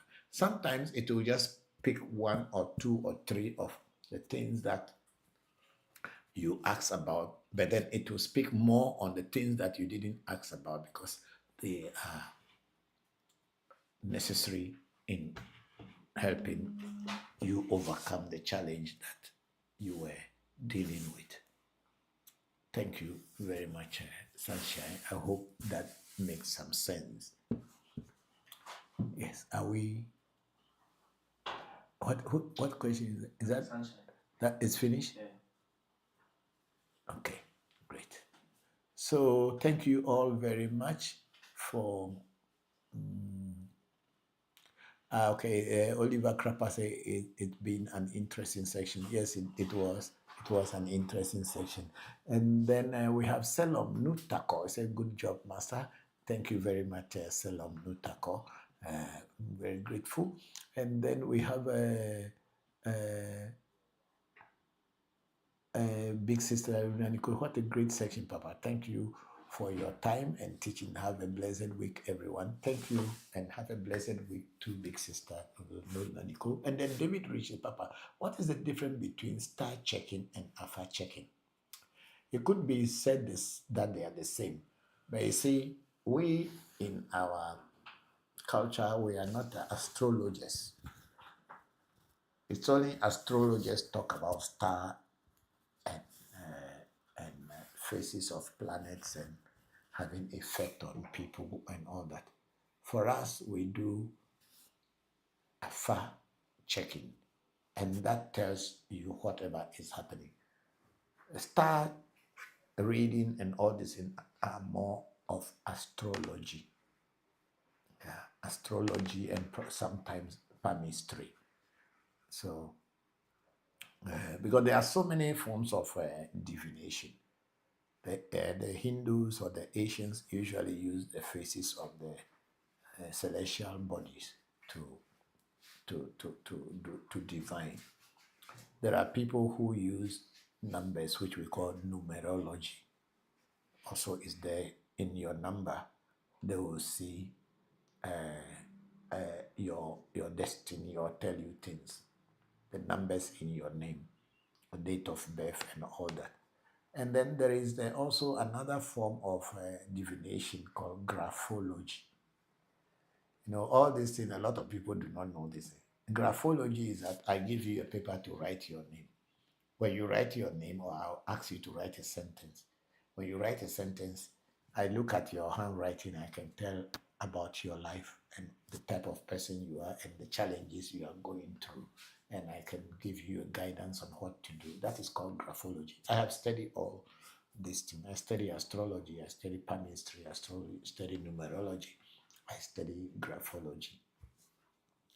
So there are so many others. But what I have come to learn after many years of learning all these things is the African method is more direct and straightforward for me to use to solve problems for myself and for people who, that's why I depend on the African method, because that is the method of my ancestors, and that's what deal with my inner self. So this is why. So there are so many different So people who say star checking and all this thing may be more of astrological, but a lot of people do not know the differences of this thing, so they think that everything is just the same. Of course, in astrological readings also, they will tell you things that will align with you. But then the Afa is our own. It's more of a mathematical binary 100100101, which is going to tell you, just like the computer, the binary this in computer that form the base of computer. That's what Afa is. And it is, each throw tells you a whole story, three different stories and explanations. And it is so deep. If one should know it all, you are becoming like God. But no one single person knows them all. But it is the best that I have come across. And that's why I use it. Thank you very much, David Rich. And Big Sister Luna and Papa, may the strength and energy you share with us be replenished with ease. I'm very grateful. Thank you all. And may you have a very beautiful working week. I'm grateful. And Solitaire said, thanks, Papa. And David Rich said, thank you, Papa. Thank you very much. I saw Soloku as joining the section, but she did not ask any question. Okay, my regards to you and everybody. I think we are done. Okay. So let's call it a day. Thank you all, everyone, for coming and having the patience to wait for me to come on the program. I hope to see you again next Sunday, God willing. Have a very beautiful and a nice week. I will. But I just would. Hanami. I do where now I'm a seametan. I'm a simple agbeji. But we never go. Na di logo pon. Me chemi odo mi potane. Me chase mi potane. Me desro mi potane. Me jifi mi potane. Dosi adoro mi awore mi potane lo. I'm a seaman. Me go awore no potane go. Kosra me nenyolo. Me go kani bu bovale. Kosra ye bomere. Me jijo. Papa we bi se na galo. Mi awela ngo bi le mi. Enyi me no ngo na me kadamo. Yawe nyanyila ngwagwana mi magana kane denyu mimi na kale mi adere emi enyi be vovoli minyo pero mafobo